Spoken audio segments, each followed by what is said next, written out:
love denim, touch it, or something stupid.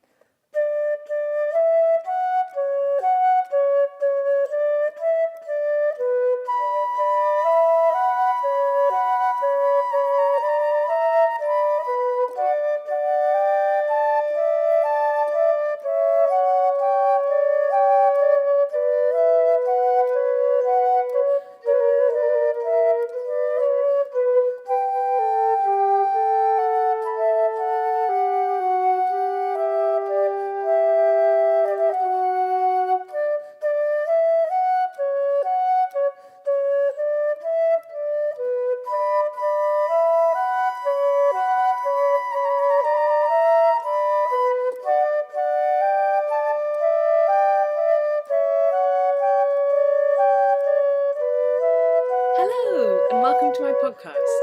I'm Naomi and this is NJ Knits, where I talk about my knitting and also sewing this time and sometimes. I have a beautiful cup of, I have to hold this with my, do right-handed people hold their tea with their left hand? I'm left-handed and I always hold my tea this way. But that's clearly not how this mug was intended to be used. Or maybe it was. I don't know. It is wintertime, which means we get condensation inside of the boat. Actually no, this is double glazed windows, so actually in between the windows there's lots of condensation. It's very poorly insulated upstairs where I do my podcast, and thusly it's very hot in the summer and very cold in the winter, and the condensation, because it's a metal boat with poor insulation, the condensation is real in the wintertime. It is real. So yeah, we painted it last year with like anti-mold and damp paint, but it's made a difference, but still. We get a lot of damp, and you can see like the beams, that the cross beams of the boat where it was constructed, they get literally like, you can see the damp coming through. So essentially this whole boat needs to be re-insulated, and that's difficult to do without completely gutting the whole place. So it needs gutting, which is a bit sad. But I've spoken about this before, the boat, that it's a bit like, it's lovely, but it's sort of lipstick on a bad situation, I think. It's not that bad, it's just insulation, it's not like the boat has holes in it. But anyway, that's not what you came here for. You came here to hear me speak about knitting. So anyway, the tea that I have today is Bird and Blend, and it is dark chocolate chili. I think it's dark chocolate chili chai. It might not be the chai but it's definitely dark chocolate and definitely chili, and it has black tea in it, and I just got it this weekend. We went to Angel. I've never been to Loop in London, yarn shop. There's an astoundingly small number of yarn shops in London. There's one in Richmond, which is probably closest to me, which is called Tribe Yarns. There is one in Angel, which is called Loop, which I had previously never been to, and then there's one in like Pimlico, which is Beautiful Knitters, which I've been to a few times and I love it. Rebecca of the Crea Bear is her favourite yarn shop in London. I'd probably agree, because it's just lovely. I do really like Tribe as well, but the people are much more friendly and chatty in Beautiful Knitters. And then there's another one I've not been to in Hackney called Wool. Can't remember what it's called.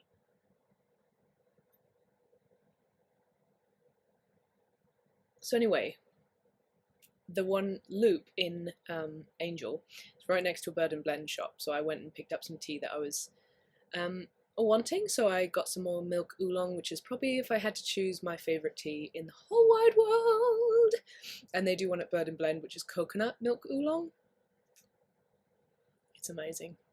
So I got some of that, and then I got some, I've been like wanting some with dark chocolate. You can get tea that has like cacao husks in it, so you get like a bit of the aroma of chocolate, and it's really nice. And I don't drink coffee, so tea is my thing.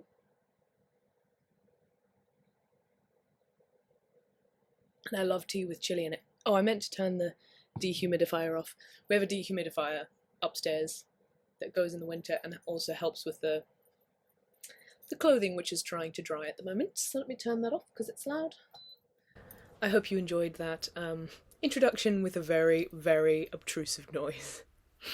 I'm going to put a thing down below that says, this is where that obtrusive noise stops. If you're like me, sometimes noises... I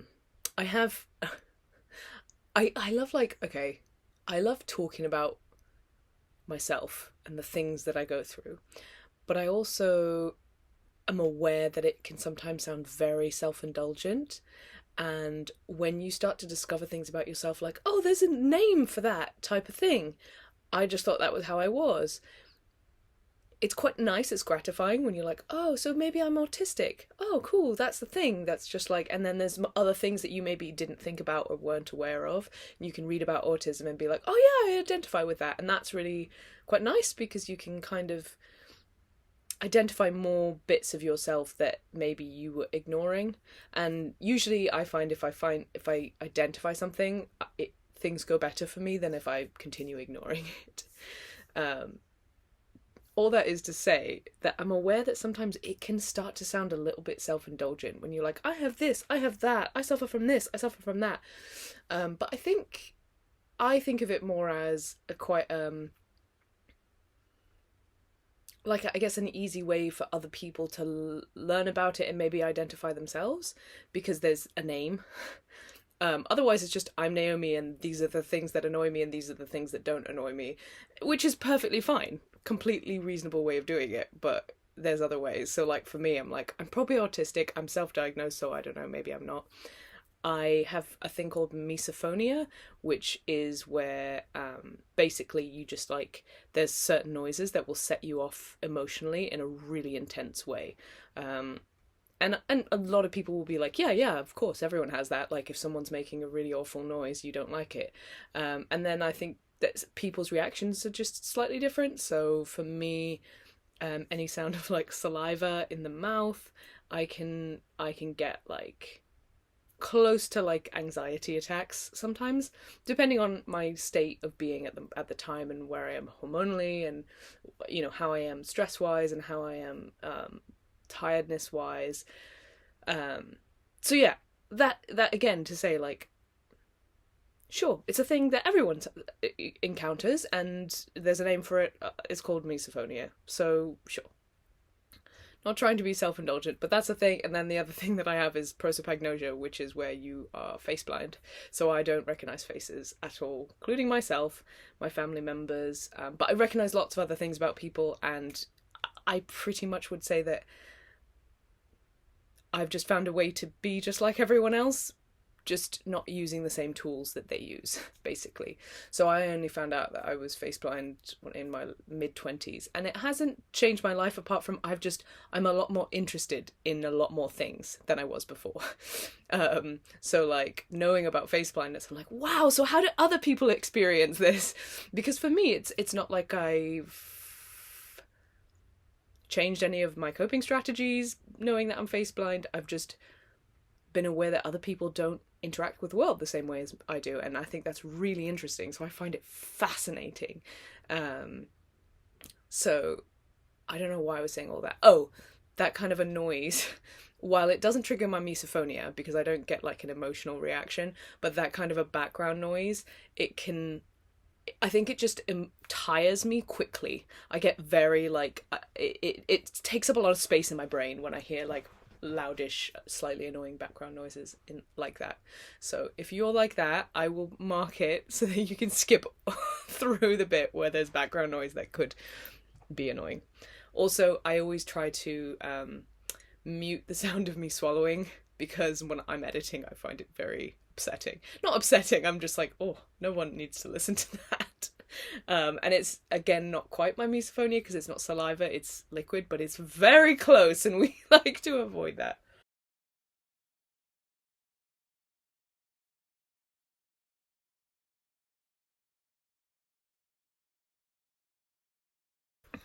So this is going to be a very, very, very, very long episode. Or maybe it's not, but I think it will be. It's already been 10 minutes and it's still the introduction, so I apologise for all the chattiness. Random section about self-diagnosis, I don't know. The prosopagnosia is actually officially diagnosed, it's not self-diagnosed, but anyways. All of that, I've got so many whips. Not whips, I've got so many finished objects. This is basically finished objects central. This bag doesn't have all of my finished objects in it. There are 5 over there and 1 over there still. So let's go through my little grab bag of finished objects, which this in itself is a finished object, a sewing one. So this is actually, I'll talk about it in a bit, but it's from some trousers that I hemmed. It turned into shorts. So it's legs of trousers making this bag with shoelaces. I'm so proud of it, can you tell? Anyway, we'll talk about it in the sewing section. So the first finished object at the top of this pile is my Chantilly Vest. Well, actually, let me say, this is technically also a finished object, a mended object. And whenever I mend something, I feel like it's a finished object, because I'm almost the same level of proud of it as I am of finishing an object, because it's like you've made it better, you've made it more wearable. So the problem with this was that it was like, it was opening to about this level. So the whole of the collar was coming about this open. And it was fine, but the whole jumper is really loose and baggy, and it was like, I just wanted some bit of it to be slightly more like fitted. And also it made the sleeves get long, because where the collar would stretch out, the sleeves would come longer, and that was getting like not helpful. I still would say it's not my perfect like baggy jumper, but to be fair, I've been living in it since I've made it. So the wool is just really soft and comfortable. You know it's nice wool when your partner is like more touchy-feely, just because the wool feels nice to cuddle. It's pilling really badly. Check out all that pillage. Look at those pills. But you know, I have been wearing it pretty constantly since I made it, and I haven't been treating it like nicely. I have, it's hard to wear under things because it's so boxy, but I have worn it a couple times under something. Here's my problem with the fit. Where it is so boxy and the raglan goes so far down, I almost wish, like, I like the way the arm is, because I really like a lot of space between my pit and the end of the jumper. I don't know how you would do this, but I like the arm space. I don't like the body space. I want, like, the arm to have that much space, but the body to, like, not. I don't know how that would be. Would it be, like, raglan increases here, but none here? Maybe. The problem is, like, when your arm is like this, the hem is straight. When your arm is not like this, which is most of the time, it's really intensely, like, down on the two sides. But I'm complaining, I love it. The thing that I've mended about it is I mended this. So I measured a piece of elastic so that when it was not stretched in any way, it was exactly where I would like the collar of this jumper to be. And then I just pulled it through, because this is a folded collar. I just pulled the elastic through, and let me take this off to show you, because I'm going to take it off. Anyway, I got this in a charity shop, and it was hand printed for some festival, and then they had a load of them. So it's a circle of scissors, and it's amazing. And so then I threaded it just put it in between the stitches here, and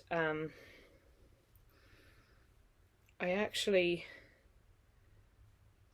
think, yeah, here, I accidentally, this is where I pulled it out, and I just pulled it out like so, and this isn't where I did it, oh here it is, and then I just sewed the two ends together, pulled it out, put it under the sewing machine, sewed it together, and then I just went like that, and it went back in. I accidentally didn't pull the two pieces out of the same bit of the knitting, if that makes sense. So that's why it's not entirely invisible. But anyway, it doesn't matter, it's at the back. And then I also added a label. This was, it's just some kind of thing. Sometimes you get jeans and they have like a tag, but it's made of fabric.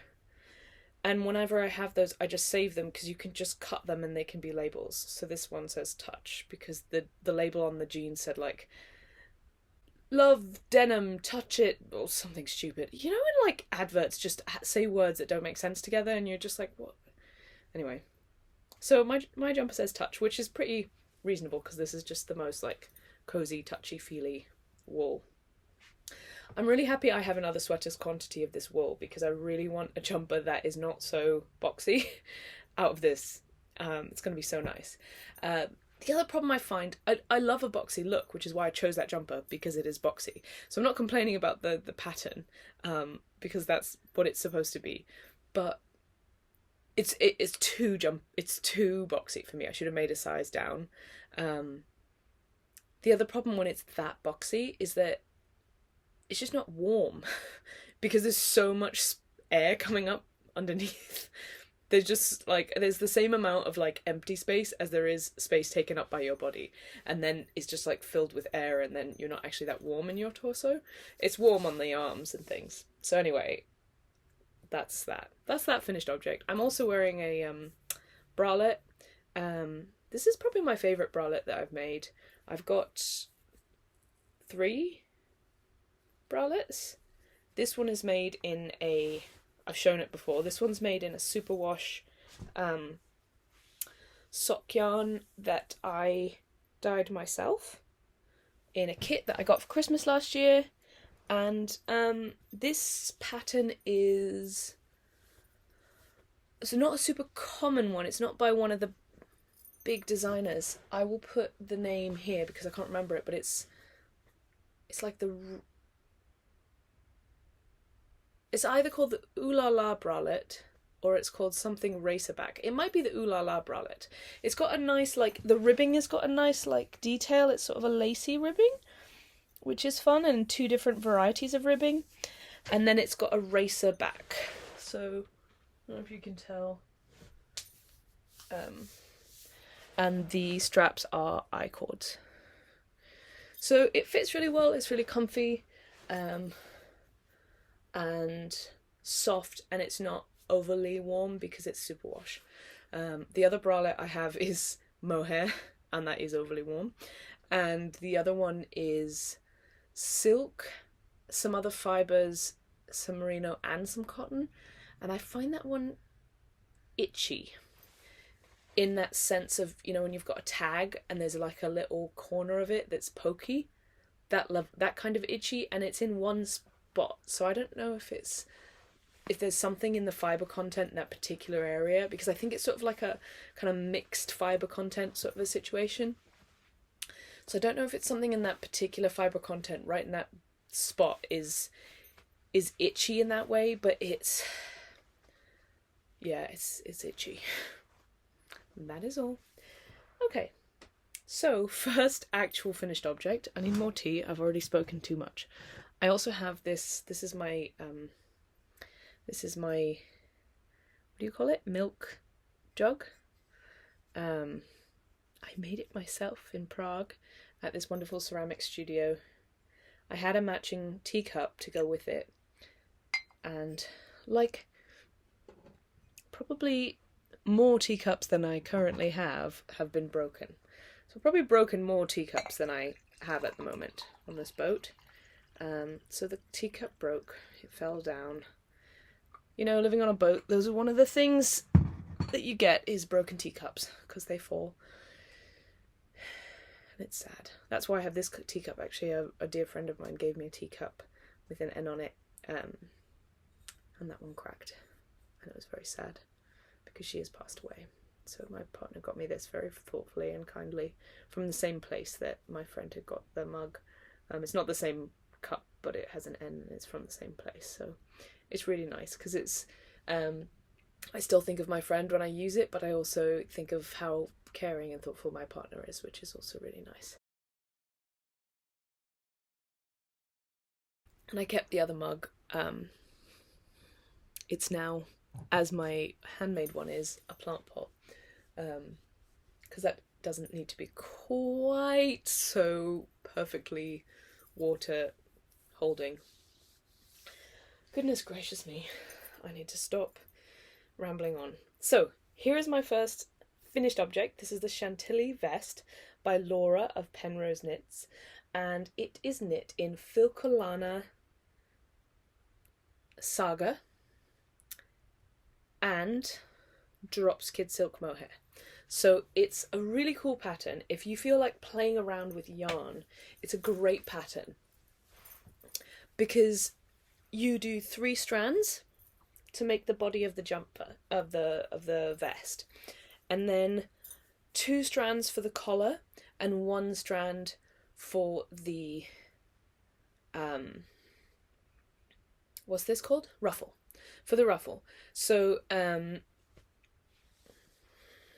it's a really, also the pattern, it's really fits really well, and I think all the testers, the vest itself fits really well, and I'm almost tempted to like use the pattern to make another vest, and instead of picking up stitches and adding a collar, just picking up stitches and adding ribbing to have like a V-neck like plain vest, because it really fits nicely.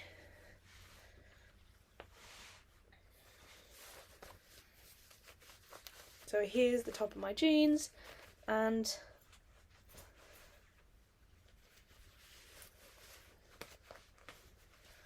wow, thrilling content here. Watch Naomi tuck in a t-shirt. So these are like medium high-waisted. My belly, my navel is here, and that's where these are. So they're like kind of high-waisted, and this like just meets the hem. Here's a little French tuck for you, Laura. Do you like that? I always feel like I'm doing it wrong when I do a French tuck. I don't know. Anyway, so the fit of this is so good, because it's like, it fits in that, like, it's not oversized, but it's not skin tight. So it's very flattering, I would say. It sort of, it's like, oh, that's not tight on you. Oh, that's so nice. It's quite flattering, but it also like looks fitted without being like tight on your body. That's what I'm saying. So it looks quite fitted, but it doesn't feel like it's constricting you. And then it has this amazing collar, which I'm obsessed with. The one thing I will say, I've done the collar in mohair. So the option is you can do 2 strands of the mohair that you used throughout, or you can do 1 strand of the light fingering. So the mohair that I've used, love that I'm out of breath from standing and sitting 3 times in a row. That's slightly worrying.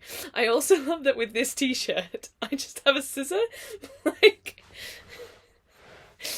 that's amazing. Ta-da! Let me try and use the scissors. Okay, that was a moment. Anyway, I used 2 strands of mohair. You could use 1 strand of the light fingering.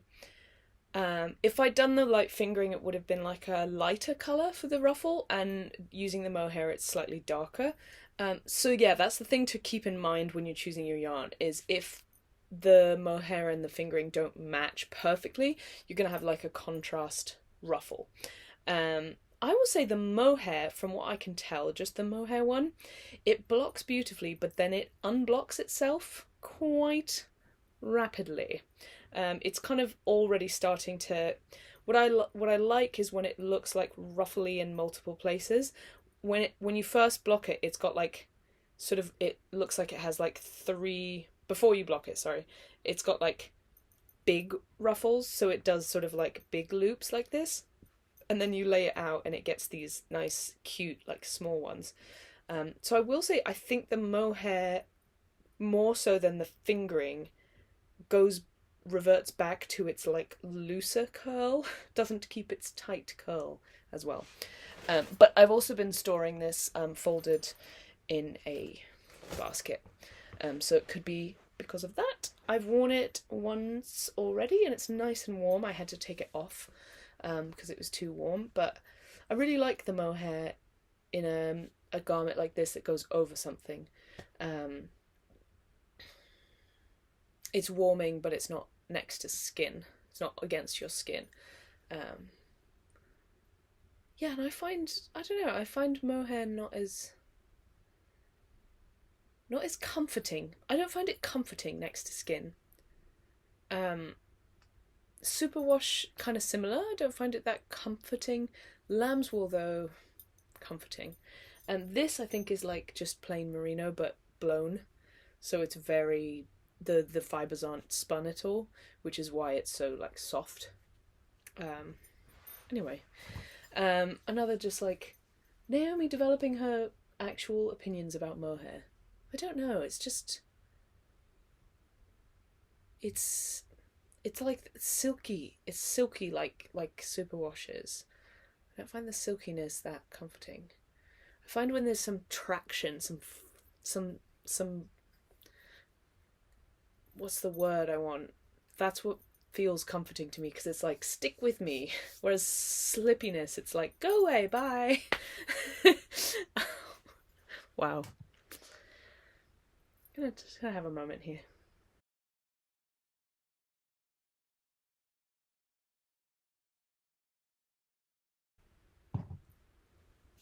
Okay, next thing on here is a sewing finished object, so I'll put that to the side. Next, we have, speaking of comforting, we have something in one of the most comforting yarns I've ever worked with. This is made in Brooklyn Tweed Veil, and it is my thin air! It is finished. It's technically not a thin air, because I didn't do the sleeves at all. I decided not to. I think I'm quite happy with that decision. She says with an upward inflection, saying that she's not sure. But it means that I have more yarn for the second version that I'm going to make. So anyway, here it is. I'll put it on for you. It's been blocked apart from 1.5 sleeves. So you can kind of see where the blocking stopped. I blocked it because I realised that it might grow, and I don't want the sleeve, like what happened with my pink jumper. I didn't want the sleeve to grow and be then all of a sudden way too long. So I blocked it midway through the first sleeve to see how long I needed to make it. Because I was determined not to have overly long sleeves that I wasn't going to use, especially because I will be playing Yarn Chicken with this, my second version. So here it is. It's also quite boxy, I will say. And I was a little bit like on a I'm tired of boxy things after my my White Mountains. However, until I put this in the... This is also great. This is just a great t-shirt. It's like...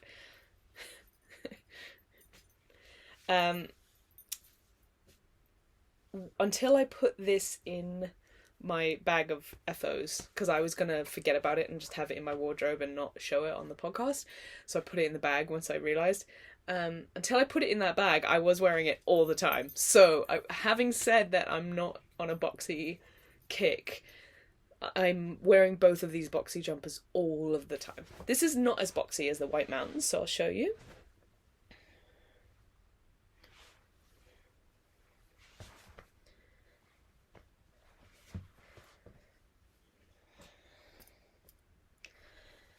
And I've done a definite, This is definitely just because I started binding off looser here, and it's quite annoying, but I don't know what I would do about it. I was thinking about it and I was like, well, I wonder if I could put a light bit of elastic through this whole top bit so it just cinched in a little bit. I don't know. I did try I blocked it, so it's as good as it's gonna get, but it is a very, very open and wide V. I wore this with a bralette under it, and it looked really cute. It was like, I don't know, it's amazing. The feel of this fabric is phenomenal. And I've done a Rachel from, and you can see it's like blocked, not blocked. Actually, I think this is the sleeve that's entirely unblocked, maybe. I can't tell. Maybe this is the unblocked sleeve. This is definitely the unblocked sleeve. And this is the blocked until about there-ish. So yeah, it needs to be like fully blocked, but I'll just wear it and then I'll block it next time I need to wash it. Done a Rachel from Night Sky Knitting podcast. She does her sleeves about this length, and my mum's been wearing her Any Day sweater by Lily Kate Makes that I made for her. I made it with, probably the sleeves are a bit shorter, they might actually be more like this. If you've seen that episode where I showed it, I think they're about here, but they're also like really wide, so it's really nice that they end sort of here-ish. And that was because I made it from a one ball of Dunelm acrylic that I got, like a bulky weight ball of yarn that was like 600 grams of yarn in one ball, and I made the Any Day sweater, which is a bulky weight pattern. If you're looking for a bulky weight jumper pattern that doesn't look like a bulky weight jumper, check out the Any Day sweater. It is a V-neck. It's not as deep as this one. Everything about that pattern is just chef's kiss. Like all those tiny details, it works so well, and I was able to make it with one giant ball of yarn from Dunelm. And I made it, it's very oversized, and it has like very wide sleeves, which I think in the pattern are meant to, come in, but I ran out of yarn. I just did half the yarn and went until the end. So I love Lily Kate's patterns. They're always really well thought out, really good detailing, and I find the fit is always really good. This was meant to be slightly oversized, and actually looking at it now, I'm like, well, this isn't actually that boxy, really. It's just a nice boxy. It's not like a ridiculous boxy like this one. Not like a tent boxy. So this is done in Brooklyn Tweed Veil. Brooklyn Tweed is the company, and the yarn is Veil. It's a lace weight, and I think it's Rambouillet wool. Rambouillet. We talked about this and I forgot what everyone said. Rambouillet. I don't know. I talked about it in the last podcast episode, my sort of attempts at describing what it feels like, but it's a wonderful, wonderful feeling wool. It's soft, it's light, it's really squishy, really, really elastic, and I have more of it, and I'm going to make another jumper out of it. And I was going to make a t-shirt, but I might not. I might make it a long sleeve. We shall see. So yes, the sleeve length here is perfect for me. It's exactly what I want in a sleeve, not to be in my way and to be able to see my watch without lifting it up. So I'm very happy with it. Maybe could have been a bit longer, but actually I'm really happy as it is. So I'm just going to leave it on because it's great.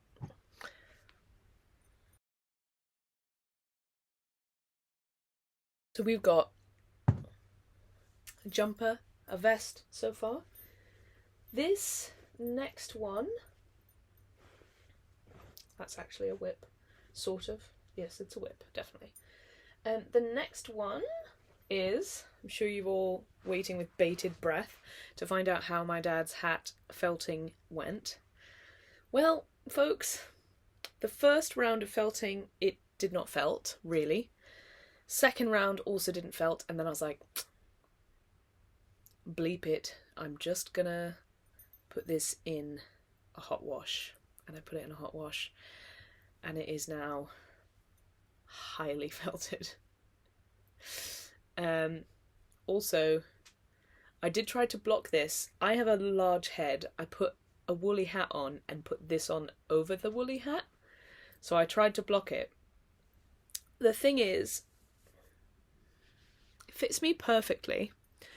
It's quite short, which might actually be good for my dad, because he was saying to me that he liked his hat to kind of not cover his ears because he gets quite overheated quite quickly.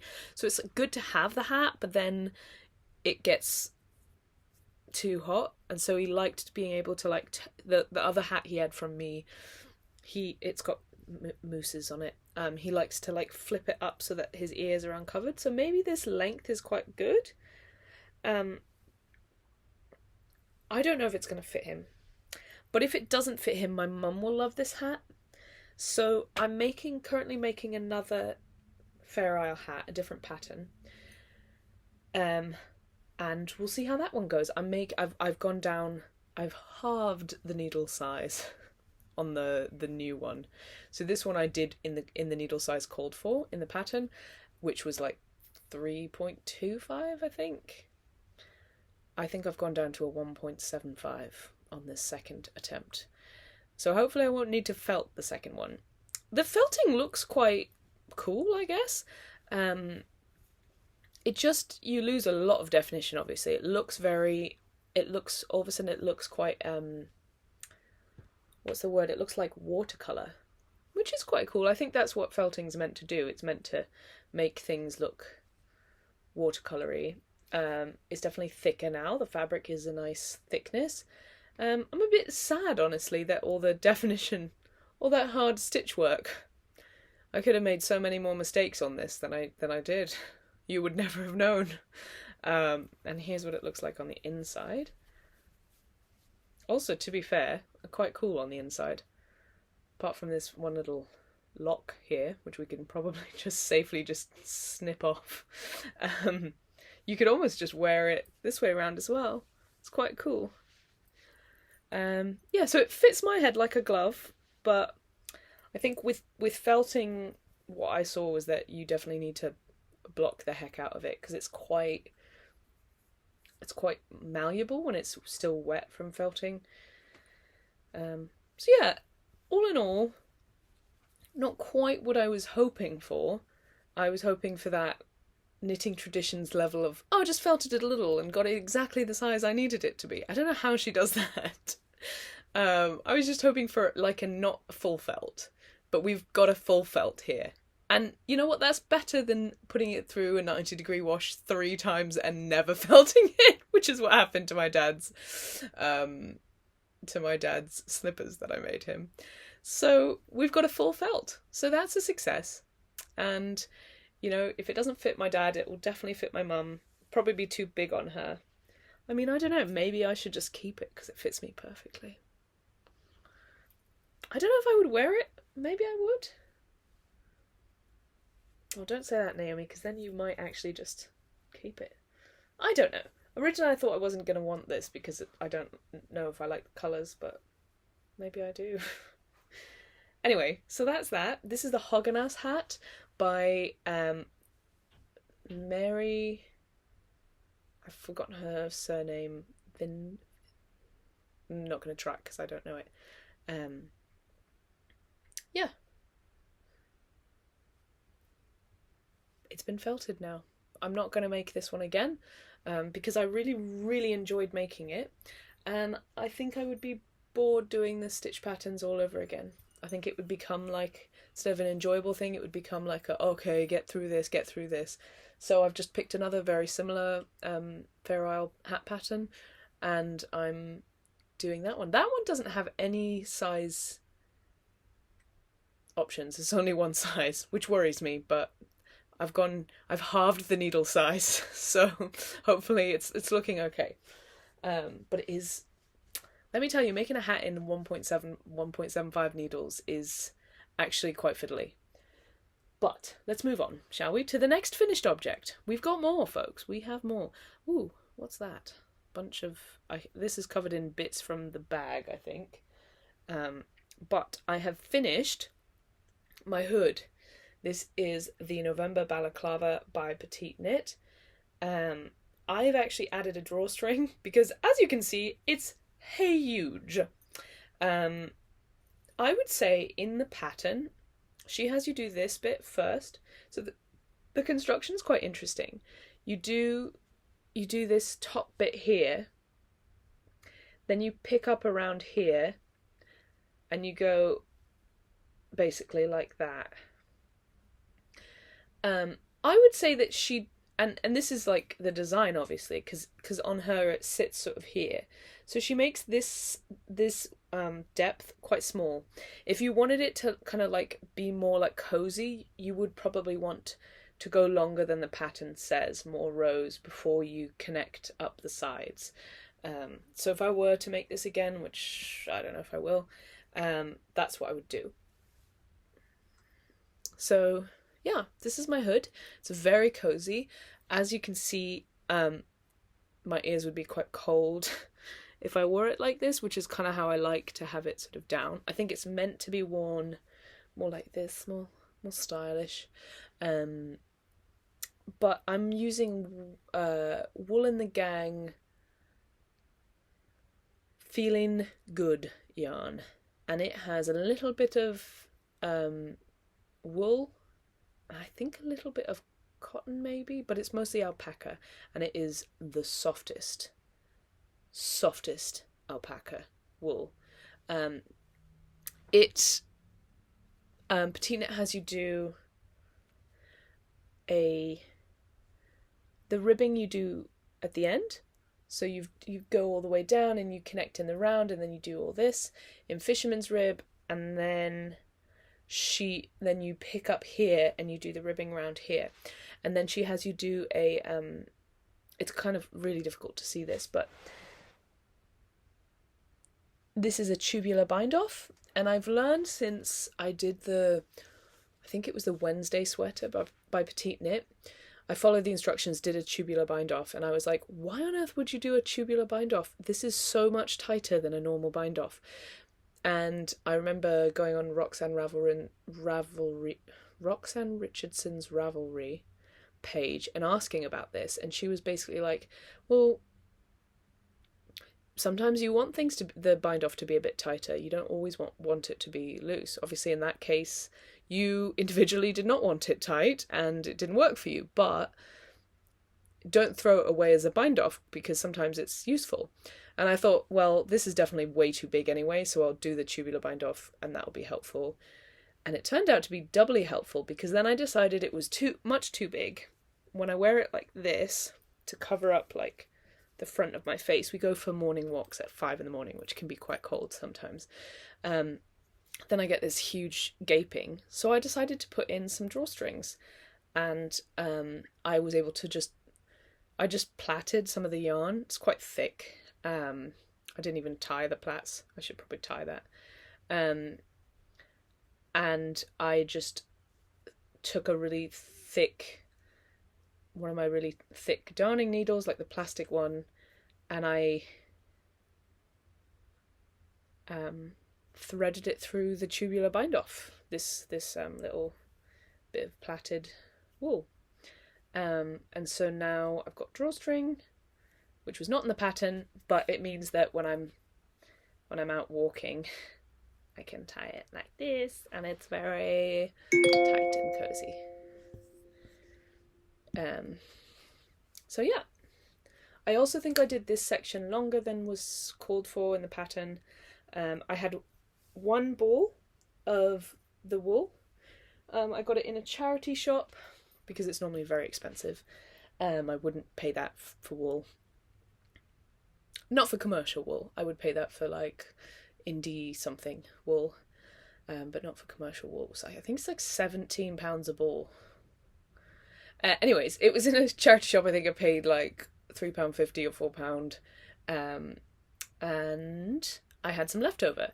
And in very oddball along fashion, I was like, okay, I'm not going to let this just sit around. It's going straight into something. And my partner is a big fan of the scarf number ones that I've made, so I used the leftovers to make a scarf number one.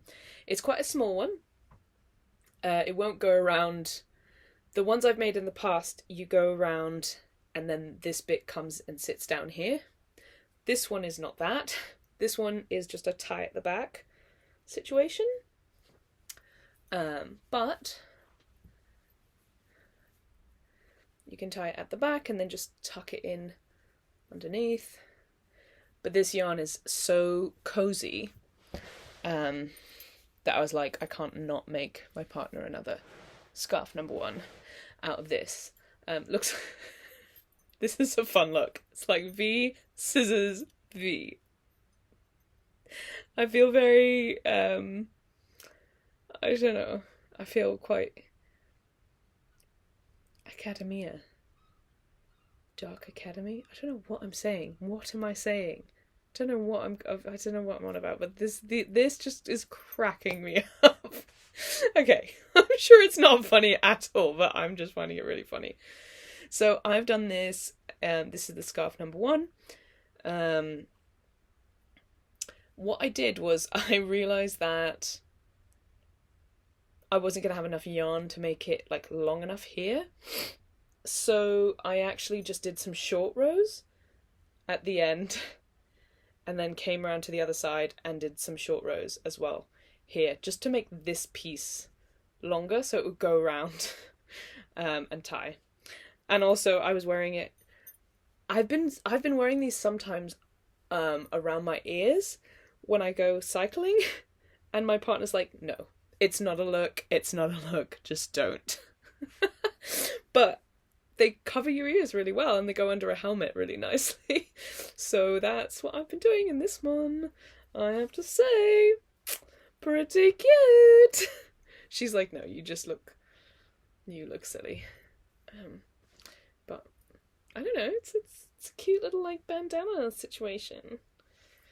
Like, come on. I look so cute. I don't think I look bad, actually. I don't know what she's on about. I think I look really nice.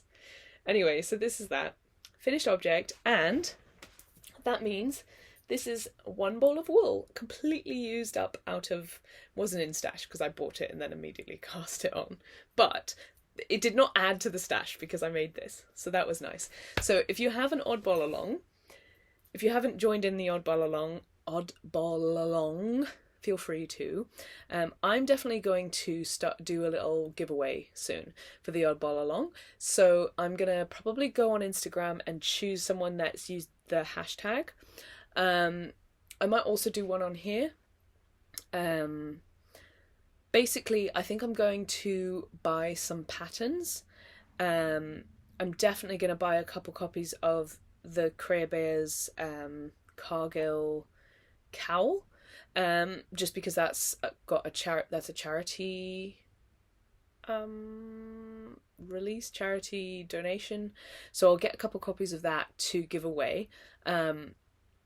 And yeah, I think for the oddball along it would very much not be in keeping to give away yarn, but I'm going to give away some patterns that would work really well. So if you have suggestions for patterns that you would like to see being given away, that would like similar to the scarf number one, that can just like use up those last bits of wool or the last ball that you didn't need for a jumper, pop those suggestions down below.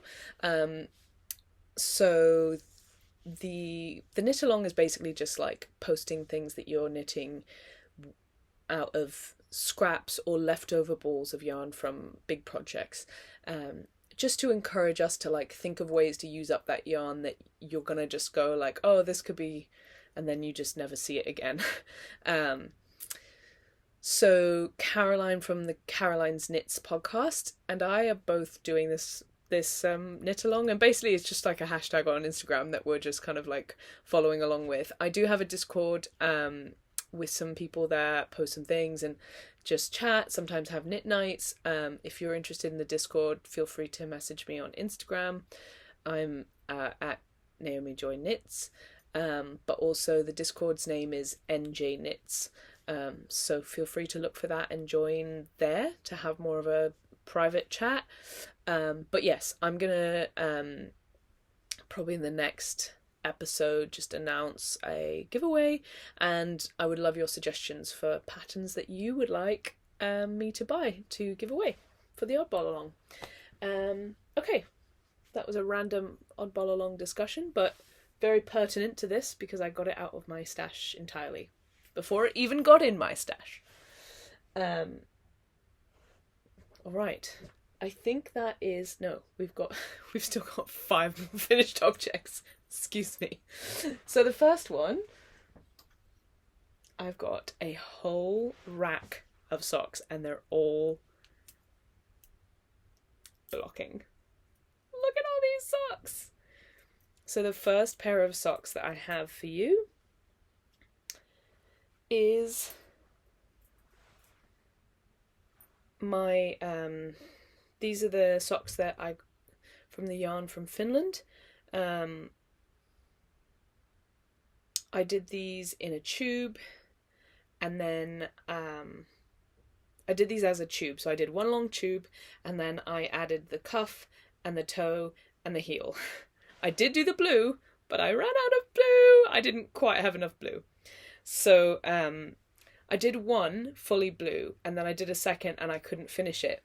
So what I did was I unpicked the join of the first blue heel and I used it to get to the same place. And so I was basically unraveling this one as I was knitting this one until they were the same length of heel, and then I broke it and added the tiny, tiny, tiny little bit of pink, which, you know, has a very specific look to it, but never mind. So that's another little bit of something that's completely out of my stash, is this bit of blue yarn that I used for a friend's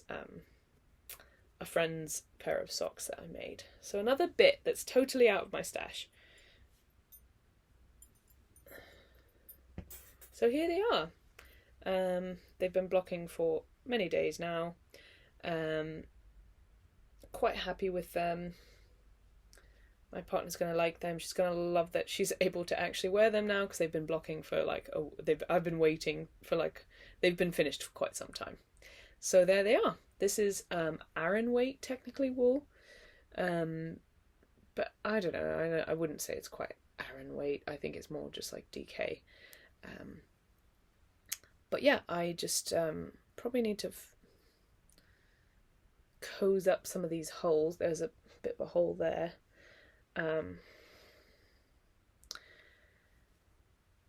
But yeah, not much to say about these really. I did just my normal thing, I would say. Yeah, I think I spoke about these more at length in the last episode. So here they are. They're all finished. I'm gonna give them to my partner. That's one pair of socks done. So far, folks, we are at 1, 2, 3, 4, 5 finished objects. I'm not bragging or anything, I'm just saying 5 finished objects. 6, I'm wearing one. 6 finished objects. So next, we've got another pair of socks. These ones are still blocking, I think. These are, oh yeah, they definitely are still blocking. They are wet. They are the same wool as the other ones I just showed you. This is a different colourway. And I've done a different heel. I've done a shadow wrap heel, because I find that actually the I didn't do these as a tube, I did these as a sock. I knit them top down in the round. I did a really, really, really, really long leg, and then I did a shadow wrap heel, and I did a foot, and I tried them on, and they're a little bit short on me. So my sister has a slightly smaller foot than I do, so these are going to be a Christmas present for her. They're very nice long socks, and I haven't done any shaping on these, but they do stretch and go up to like mid-calf, and they stretch enough to do that, so that's all fine. I have quite a fair amount left over of both of these wools. So that, it really goes a long way, one ball of this stuff. So yeah, I would say probably for both of these socks I should have been at using a smaller needle. I think for both of these I used a 3.5mm needle, or 3.25, I can't remember. 3.25 maybe, and I did a 36 stitch sock. So I would say the gauge is a little bit loose. I think it would be better at a tighter gauge. But a looser gauge is just a softer, nice, like for around the house maybe, not maybe ideal for like in boots kind of a thing. But hey ho, something to learn about DK. I should probably be knitting DK socks at like 2.5, 2.75 maybe.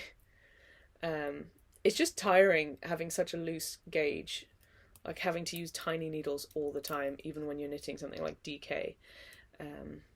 Anyways, the next finished object I have, and I'm so pleased with these. I finished them yesterday, and I'm so pleased. Sorry, I'm just hanging this back up because it needs a more time to dry. I finished these yesterday. This is my Swan Lake sock by Rose Bloom Knits on Instagram.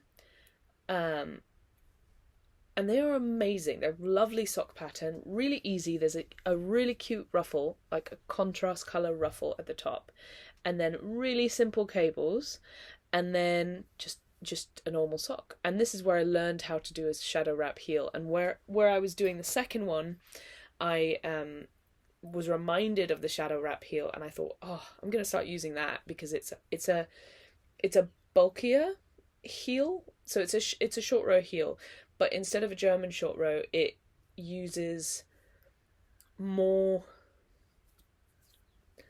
yarn, more thicker stitches, like 2-3 stitches together instead of just pulling one stitch over. So you end up with more fabric on the heel area, which means you don't get holes here. And it also makes it slightly bulkier, so I could see why the German short rows are nice, because they're not as bulky. They don't create like but I think the bulky bit is okay for a heel, because I think it's better to be slightly bulky rather than have holes along your heel. So, 2 things about this. This is the one that I just made. This is the old one. And this one's been blocked, this one hasn't. I wanted to see what they looked like blocked and not blocked, because this wool that I used is called, it's wool that I have in my whip, and it's from Canada, and it's from Custom Woolen Mills, and it's called Mule Spun yarn. It's single ply, and I would say what it feels like is really lightly felted single ply yarn. And I found with the other whip that it bloomed like crazy. I've never seen yarn bloom before. Like, people are always like, oh, it bloomed so much. And I'm like, is everyone just kind of making this up? Because I've never encountered yarn to bloom. Even this, which I found so fluffy and wonderful, it's softened since blocking, but it hasn't bloomed. Like, I haven't seen this like difference of like, oh, here's, it's a lot of space between the stitches, and all of a sudden, oh, now there's no space between the stitches. I was kind of like, I think everyone's just making this up and it's not real, because I've never experienced it. I've finally experienced it now, so I understand. And I wanted to see if it would do the same with the socks. I don't know if it has, but I will say my gauge it's the exact same needle, because I had the needles been sitting on the sock. I finished the first sock and immediately started the second sock, and I was about here on the second sock. So the needle was sitting on the sock the whole time. So I haven't changed needles. But my gauge, girl, let me tell you, look at that. I mean, it's also blocked and unblocked, but they were very, very different, even before blocking. So yeah, I've definitely loosened up a lot since doing that first one 2.5 years ago, whenever it was. It's still like much fatter, this one is, than this one. So yeah, I wanted to do it as an experiment just to kind of see what the difference would be, but I don't know if this experiment's very valid because my gauge is so different on these two socks. So yeah, that's what I have to say about that. They're finally done. I'm so pleased. They both fit me fine. This one's just looser than this one. So time to block this one, and then they'll both be blocked. I don't know why I did that. That's kind of silly, really. I used the mule spun yarn, and because it's just it's single ply, non-superwash, no nylon content, just plain Canadian wool. I think it's Canadian anyway. I think all of Custom Wool and Mills wool is Canadian. You can see how loose it is because it's like floppy on the sock blocker. Anyway, I used some stellina as well, which is why it's sparkly, if you can tell.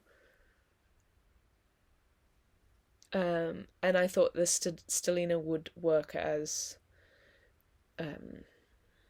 making it slightly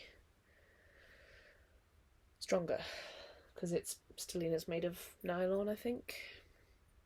Anyway, I'll leave this to block later. I've got a couple things I need to block. So yeah, so we'll see. I mean, that one's still totally wet as well, so it'll be interesting to see it once it's dry, what the fabric looks like. Let me put these away. So we've still got 2 more finished objects. Here we go.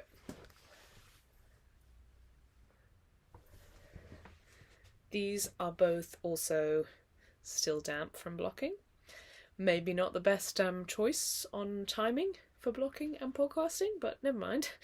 The first one is my Antler Toque by Tin Can Knits, and I've done this in Novita yarn, an arran weight wool. So the story is, I started this cast on for the adult small. I'm an adult large head, but wide loose gauge and all that. So I cast on for the adult small.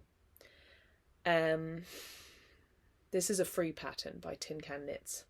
I think the number was like 96 or something. And I was like, I think I've done like 80 some in the past. I know on like, anyway, I was like 96 might be a lot. Anyway, it doesn't matter. Totally different situation. I was going to say the number of stitches for the Ferrara hats, but totally different gauge, totally different situation, colour work and everything. Anyway, I thought 96 might be a lot. This is what I sometimes do with hats, is I just do the cast on before I do a gauge swatch, and I knit for a bit, and then I go, oh yeah, this is certainly too big, and then I take it off the needle and I put it around my head and I pinch it and I go, okay, this is how many stitches I actually need.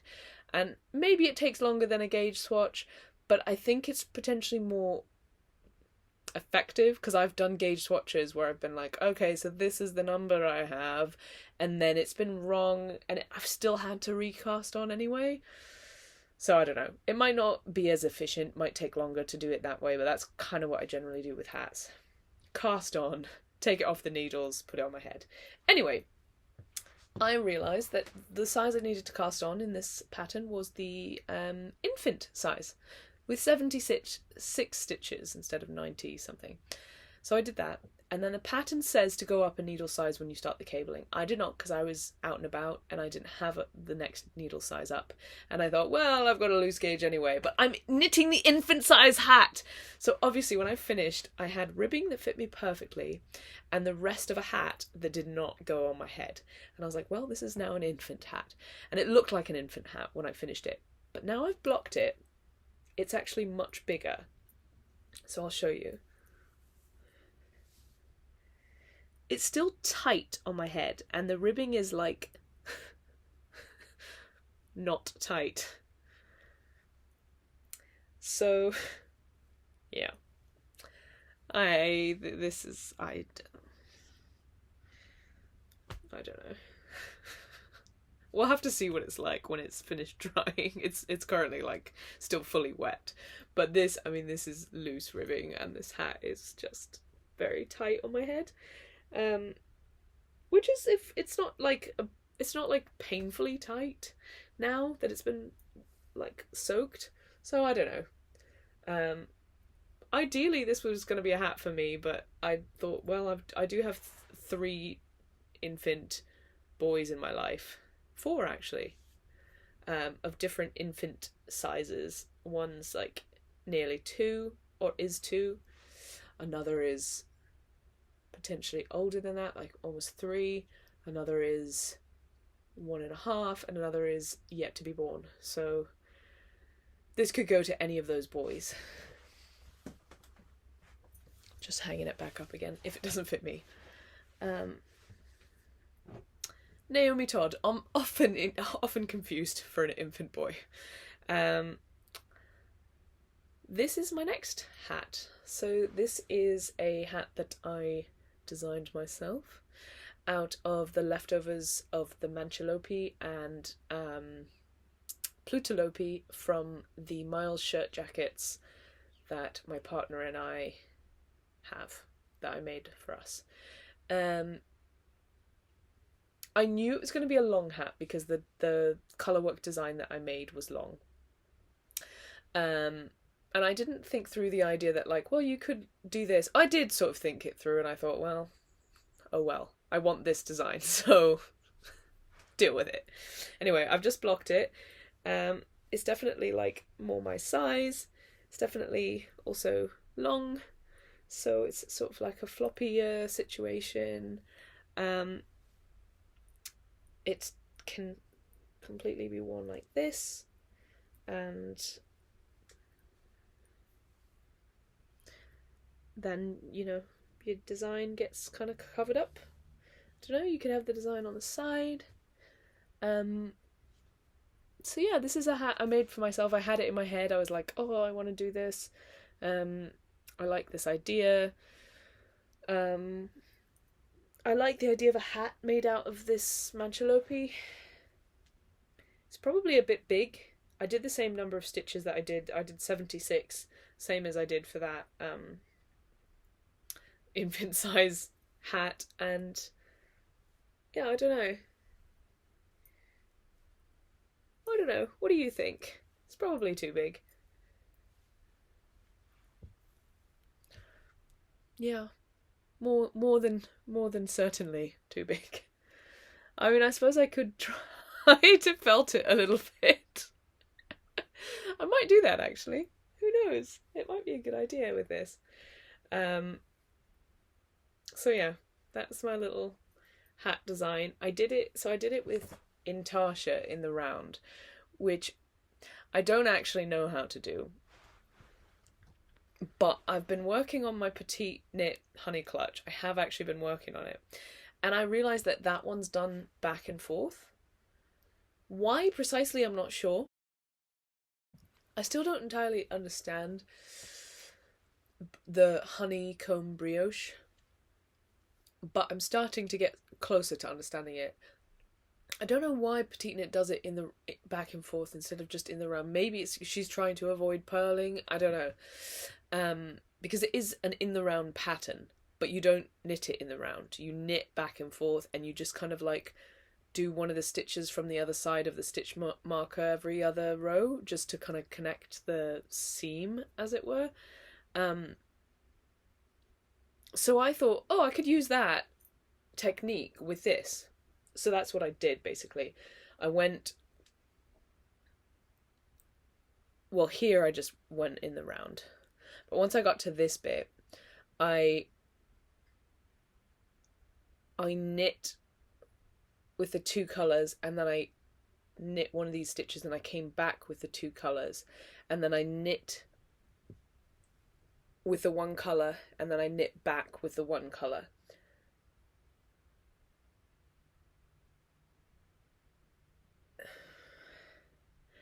And then I knit 2 colours and then knit back with the 2 colours, and then I 1 colour and back with the 1 colour. So it's basically done back and forth. You do 2 rows of colour work at a time and 2 rows of plain at a time. Did I do it perfectly? Are these connections beautiful? No and no. But I did get the effect that I wanted. I wanted just one strong piece of colour work. Probably needed smaller needles for the ribbing here. I could go at it with some elastic and see how that works. Might be an idea. You know how I love elastic. Actually could be quite a nice idea maybe. But I don't know, it might just need to be felted because it is too long and too wide. So maybe we're going to go in for some more felting because we love a felting saga anyways on this podcast. So that goes in the pile of to be re-wetted, I suppose. Another cup of tea. Never measure out the right amount of milk for 1 pot of tea. I always end up with too much milk. I always end up with a half cup of tea at the end with a lot of milk in it. That's alright. Right. We have finished the finished objects. High five. We did it. That was so many finished objects. We've got 1, 2, 3, 4, 5, 6, 7, 8, 9, 10 finished objects. Oh my goodness! 10 finished objects and a partridge in a pear tree.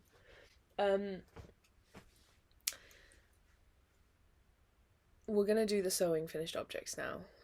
We just are. So feel free to check the down bar if you don't want to see sewing stuff. I have all the chapters like listed so you can skip to the next bit, which with the knitting whips or what have you. So the next finished objects are some more pouches. I've been sewing more pouches. So the first one you've already seen.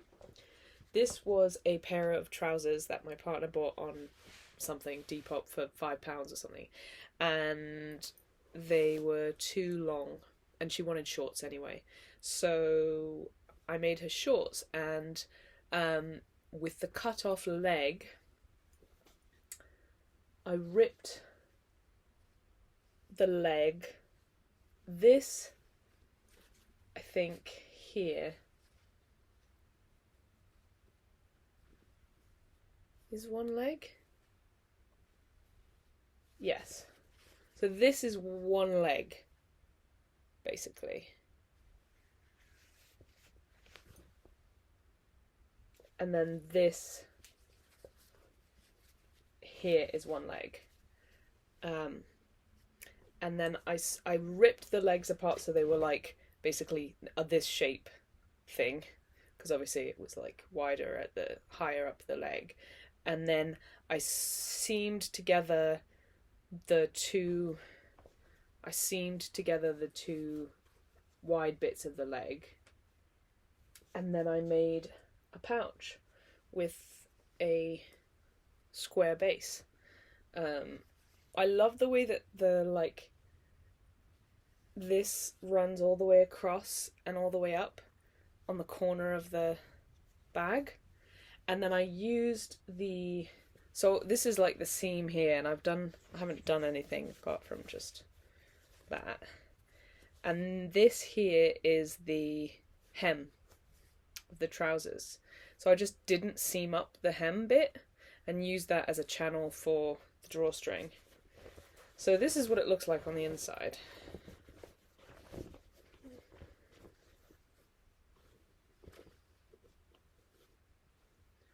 Gigantic square base, and yeah, So if you're ever turning a pair of trousers into shorts, you've got a great bag situation. Just use the hem as a drawstring channel.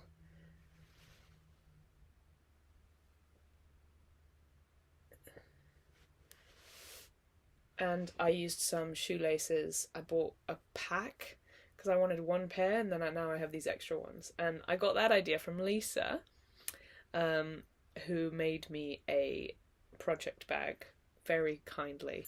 And I was like, oh, shoelaces, that's a great idea for, these ones are a bit short, so when this can't actually fully extend itself, but it's close to fully extended. So yeah, that's for my partner. I made it for her because it's her trouser legs. I don't know what she's going to use it for. I might end up just using it, but never mind. But we're going to move on to other pouches. So with my scraps from my skirt, this is some silk scraps which we got from a scrap shop for free. And then once the scraps from making the skirt, I got some interfacing on Amazon, and my partner put the scraps together. We were having quite a relaxed Sunday yesterday. We planned to be painting the boat, but it was obviously raining, so instead we were doing some crafting, and we decided to make Holly's 7 nieces and nephews little pouches, because I made that pouch and I was so pleased with it. She's like, well, we can make pouches for the nieces and nephews. So I got a huge job lot of zips on eBay. If you're thinking of making pouches and you don't want to spend lots of money, just head on to eBay and buy a job lot of zips, because you can always cut them to size, and then you get a huge amount of them. I think I got them for £2.99 or something, and then you've just got tons, and then you can just make whatever you want. And if it's just something simple and easy anyway and scrappy, then you've kind of got scrappy zips, which is quite fun. So I got some interfacing. That's the only new thing that I got, was the interfacing. And then we just ironed on some scraps on top of each other. My partner wasn't happy with the colours, so she just did the same colour, but just scraps all together. And then we're getting some serious sun interference here. She did, quilted, I guess. She stitched over the top of all the scraps, and then we made some box pouches. This is just more scrap from the scrap shop. And we cut it to be a bee for one of her nieces. And then, she made this. She didn't want to do any tabs, so there's no tabs, but that's fine. And it's not lined. It's just a pouch. It's just a thing of great beauty. Holly's she's very particular. She's it's not even, it's not this, it's not that. I'm it's a thing of great beauty. Don't understand how beautiful it is. I just think it's wonderful. She's done it all very, very coordinated. She's got red thread. You can't really see. Red thread, red velvet for the bee. She's done her top stitching. So anyways, Holly made this. I don't know why I'm showing it on my podcast, but she made it. And I helped her. And box pouches are just so satisfying because they look so fancy. They look so fancy. It's oh, look at all that sewing you've done. And they are fancy. They're fabulous. Anyway, so that's that. That's one Christmas present. Little pouch. And then I made one for her brother. I did not trim mine down, and I was far more energetic with the scraps. Let me make it more boxy.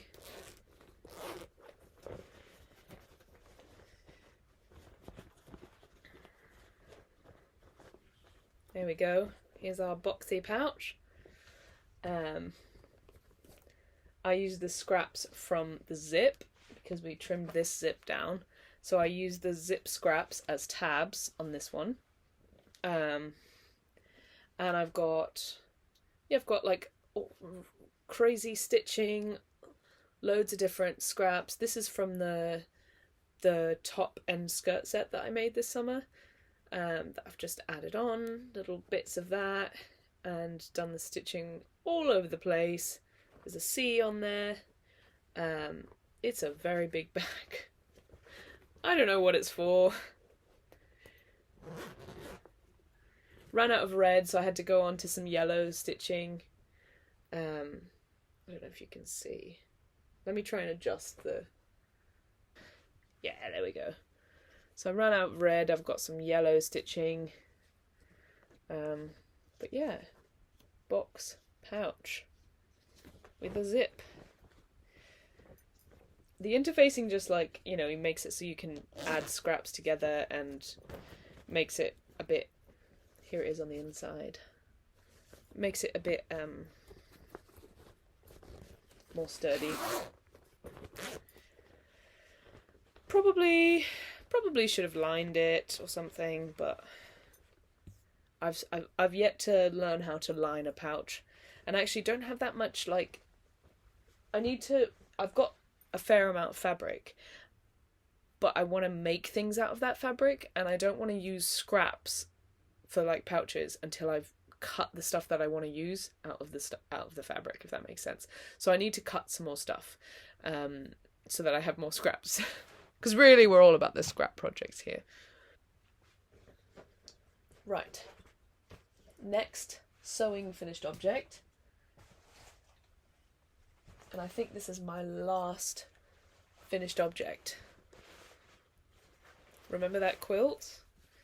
Well, folks, we've got a tote. It's so big, I can't even like get it all in the frame. But look at it!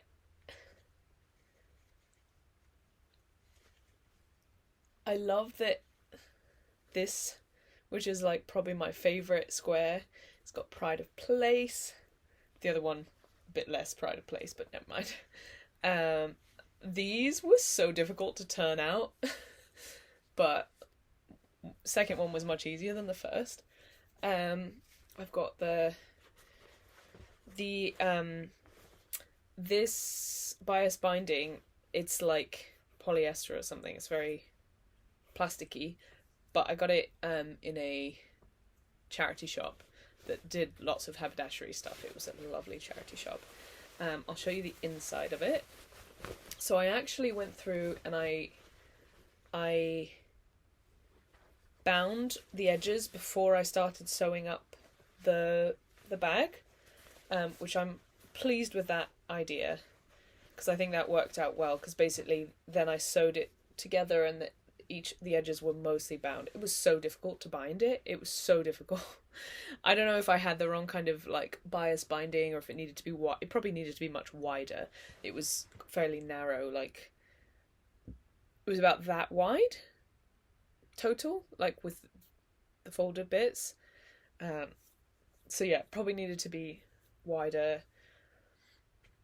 or I needed to do it in 2 parts. That's probably it. I should have done that, you know, done one side and then the other, but girl, I was not doing that. Let me tell you right now, that was not happening. I was not going to sew on bias binding in a 2-step process over an entire quilt, which meant that I had to go through and like fix some bits that hadn't caught. But that's fine. I ended up so I did the triangles to make the box bottom, and I decided not to cut the triangles and just to sew them down, because I thought that gave it a bit more structure at the bottom, which I think is a good thing. And also I think it looks neater than if I were to cut it and then try to bind like a double thick quilt. That was going to be a whole thing, because it was hard enough to bind just the single thick quilt. And then I actually just top stitched down the seam, because I just thought it looked pretty and I wanted to top stitch it down. It means that on the outside there is some like wonky top stitching, but I figured it's a quilt, so there's top stitching anyway, right? So here's the top stitching on this seam here. It's quite wonky. There's top stitching anyway on these straps, so this is just, you know, it's a quilt. There's top stitching everywhere. So yeah, I finished quilting it, and then I did this, and I'm really chuffed with it. It's gigantic. I don't know what it's for, but Girl, am I fabulous?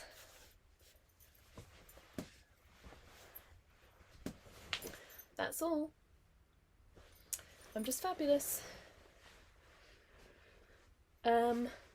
So yeah. That's that finished object. I feel like we've lost a lot of light. Like I'm trying to avoid like the bright sunlight, but I feel like we're kind of like low light now. That's maybe a bit better. This podcast is like always me continuously adjusting lighting. So here is my basket of whips.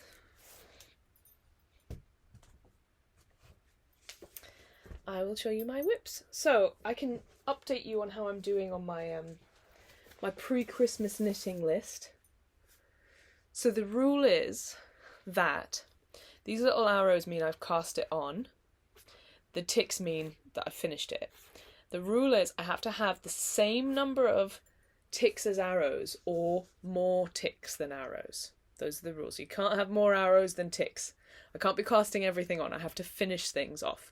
So I had to, like, if I want to cast something new on, I have to finish something before I can. So on my mindful side, I finished my Hoganas hat, finished my Swan Lake socks, the mindful bit of them, and then I had them over here as well. So that was like, I got 2 ticks out of that. See what I did there? I had it on the mindless side because once you finish the cabling, it becomes a mindless project. So I finished the cabling, and then I finished the actual socks. I'm so pleased for them to be done. They weren't a slog to make. They were a little bit fiddly because of the 2 strands. The like Stellina was always pulling at it, and not super easy to just grab and go for a walk. So there was something slightly annoying about it, slightly sloggy. But like, as far as the amount of time it actually took me to knit them, finishing the second sock, it literally just took like a couple days of working on it and it was done. But I'm just so glad they're done because they've been literally on the needles, physically on the needles, since I was in Canada last summer, which was a year and a half ago. That's a second sock syndrome. That's real intense. So anyways, so pleased with that. I still have my second wheat sock to start. I haven't ticked my welcome to the jungle. I hate to say that to you, but it's true. I have not separated the sleeves. I have not done anything on it. I need to get back to it. I finished the tube socks that I made Holly. Finished my Chantilly vest. Finished my Swan Lake socks. Finished my thin air. And this actually also, just as an FYI, took pretty much exactly 3 balls of Brooklyn tweed veil. It comes in 50 grams, and I used this jumper is 150 grams. So yeah, the Moomin tube socks, the ones that I made for my sister, those are finished. My hood is finished. My Antler hat is finished, and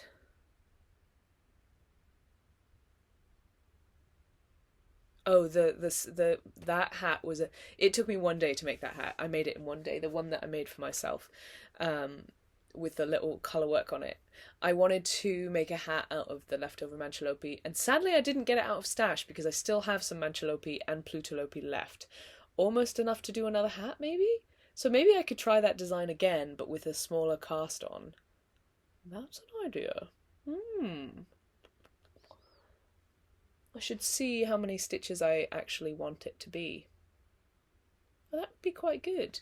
I might write that down as another, just do it again.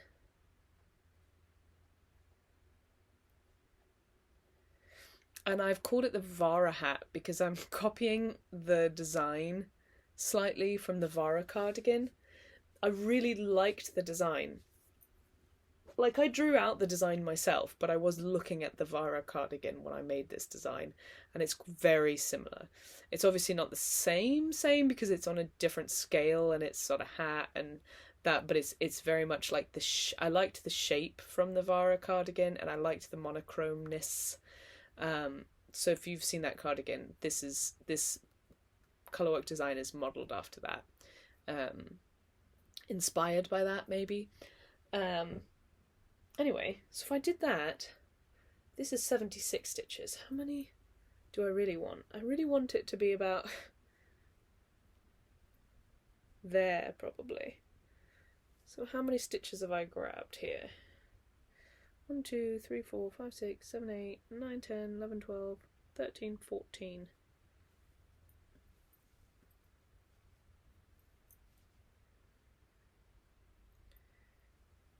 So instead of 76, we would want 76 minus 14 is 62.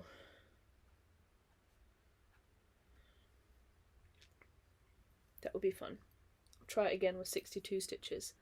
So yeah, and then the things that I have cast on, I've cast on my uncle's socks, my thin air tee, I've started on it again. I've cast on my new Fair Isle hat, and that's it. So I'm allowed a couple more cast-ons. I've got 1, 2, 3, 4, 5, 6, 7, 8, 9. 9 finished ticks, and I've got 1, 2, 3, 4, 5, 6, 7 cast-on arrows. So I'm allowed 2 more cast-ons. I might cast on that hat, the second version of that hat, and then I might do something else, maybe, or maybe not. I'm kind of enjoying like getting a lot of these things off the needles that are already on. Oh, actually, that's a lie. I have done another cast-on. I've done a basket. That was an off-pieced cast-on.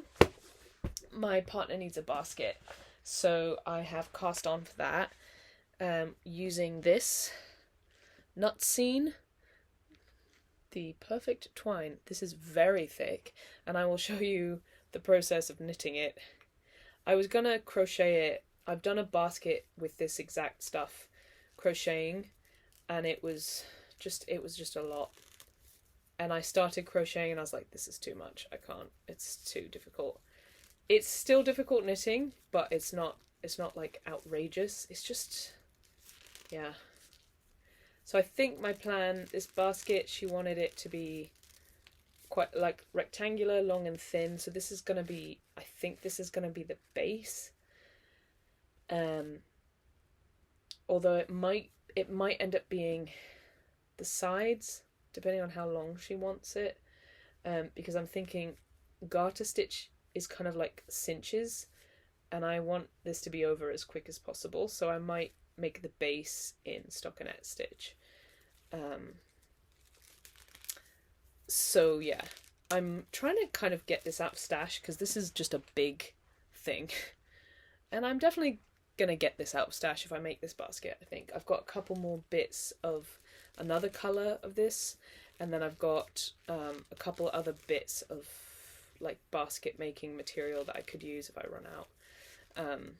So yeah, this is just it's a bit of a pain really, but I think it would be good to have. We've got another couple of baskets that I've made. This is one that I made, but this is in the thin version of that, and this is crocheted, and this was fine. This is the thinner version of that twine, but it's just garden twine, and it makes a good basket. The thick one I did crochet. It's downstairs. It has the paper in. It holds the paper that we use for the fire. And yeah, it's just it's perfect. They're great baskets. Like, they work really well to make baskets out of. I recommend garden twine if you want to make a basket. Sorry, I'm getting weird emails.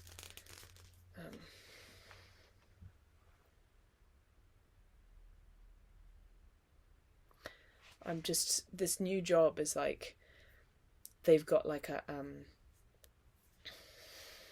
one of these systems that sends you like forms to fill in and training to do, and like, you know what, like, and it's just a lot. You just get like during the workday, it's like, welcome to 45 new emails of things you need to do and forms you need to auto-complete, and it's just like, wow.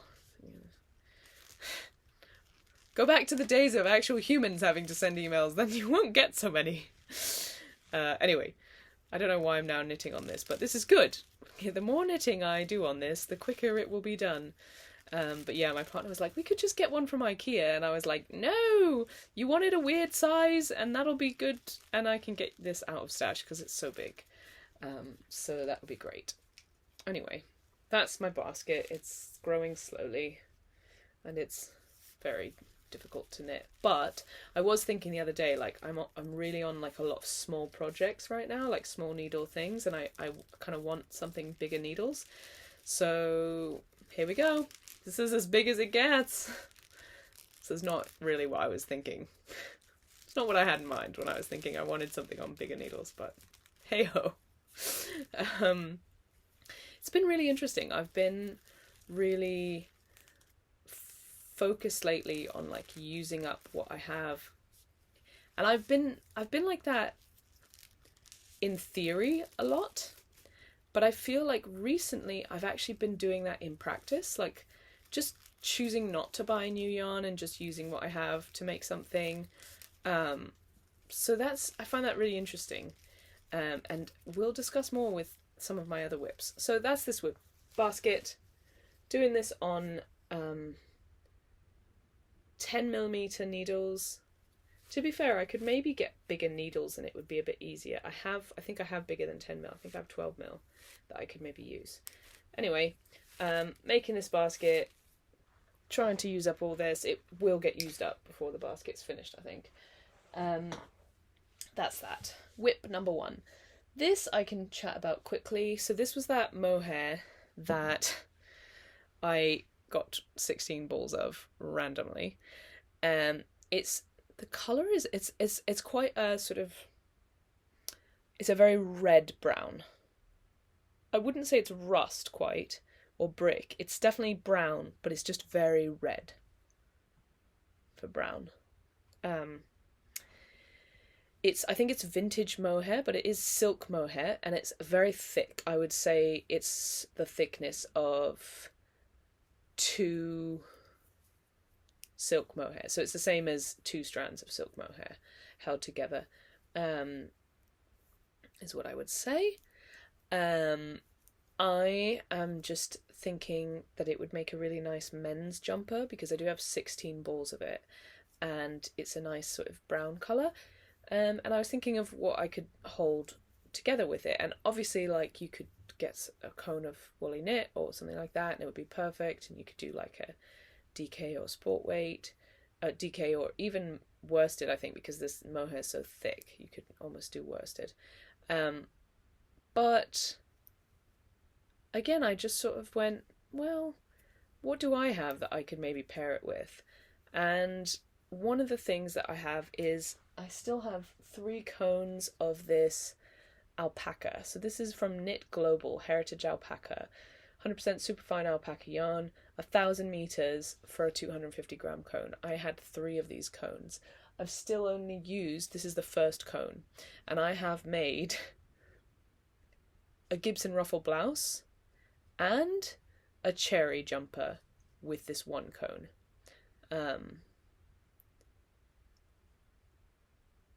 So yeah, it's super fine alpaca. It's I also got these cones in, I think they were like £14 or £12. I think they were on sale at Yarn Undyed. Odd because it's dyed. I think they were like £12 a cone, maybe even 11. And I got a few cones in pink and a few in navy. And I used the pink to make the Maud tee, and I held it double. I gave that t-shirt to my mum because I don't like it that much.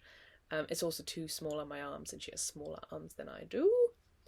However, so yes, this one cone is still going, and it has done 2 jumpers already. I've got 2 other cones of it. So I thought, well, I could use that because that, you know. However, this is my swatch to see how the colours go together. And they don't not go. But they don't don't do anything. I didn't think they would go, but I just figured, well, why not just give it a try. I'm going to do a bit more stockinette just to see what it looks like in stockinette. But I'm thinking it's probably a no. So yeah, these two yarns, they're actually quite similar in thickness. I'd say they're both like a light fingering weight, very light fingering weight. But because they're like heavier fibres, you know, silk and alpaca, I say you wouldn't really want to double them any more than they already are. Like, you wouldn't want 2 strands. You could have maybe 2 strands of the mohair, but I think if I had 2 strands of this mohair, I wouldn't have enough, because I do only have 16 balls. So yeah, I'm going to do a bit more of stockinette just to see what it looks like. But I'm doing this on a 4.5mm needle. And the thing is, I don't think it looks terrible, but the colours are nice. The individual colours are nice. This is a nice navy. This is a nice, like, reddish brown. And I think when they come together, they don't do anything for either one. They don't become a better colour when they come together, and they don't... The navy doesn't do anything better once it's combined. The red-brown doesn't do anything better once it's combined. I think they just become... Which is what I thought when I looked at them. I thought, no, they wouldn't go... They don't even look like a cool marled or something. Like, there's no, like, interesting marling. They just sort of look muddy. So that's too bad, because I was like, that would be a great use of these two things that I don't have a use for at the moment.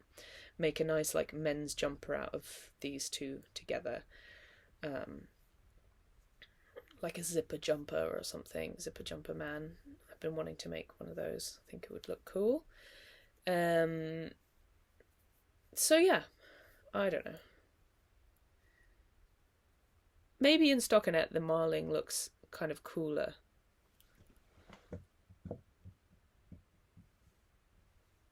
It's really difficult to get the light to show you this. I don't know. I'll come back to you on this. I would love to use these yarns together if I could justify it and make a cool jumper. But I don't want to waste them.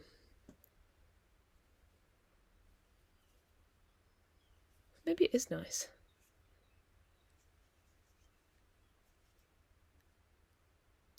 It's really hard to see. I'm not getting the lighting right at all.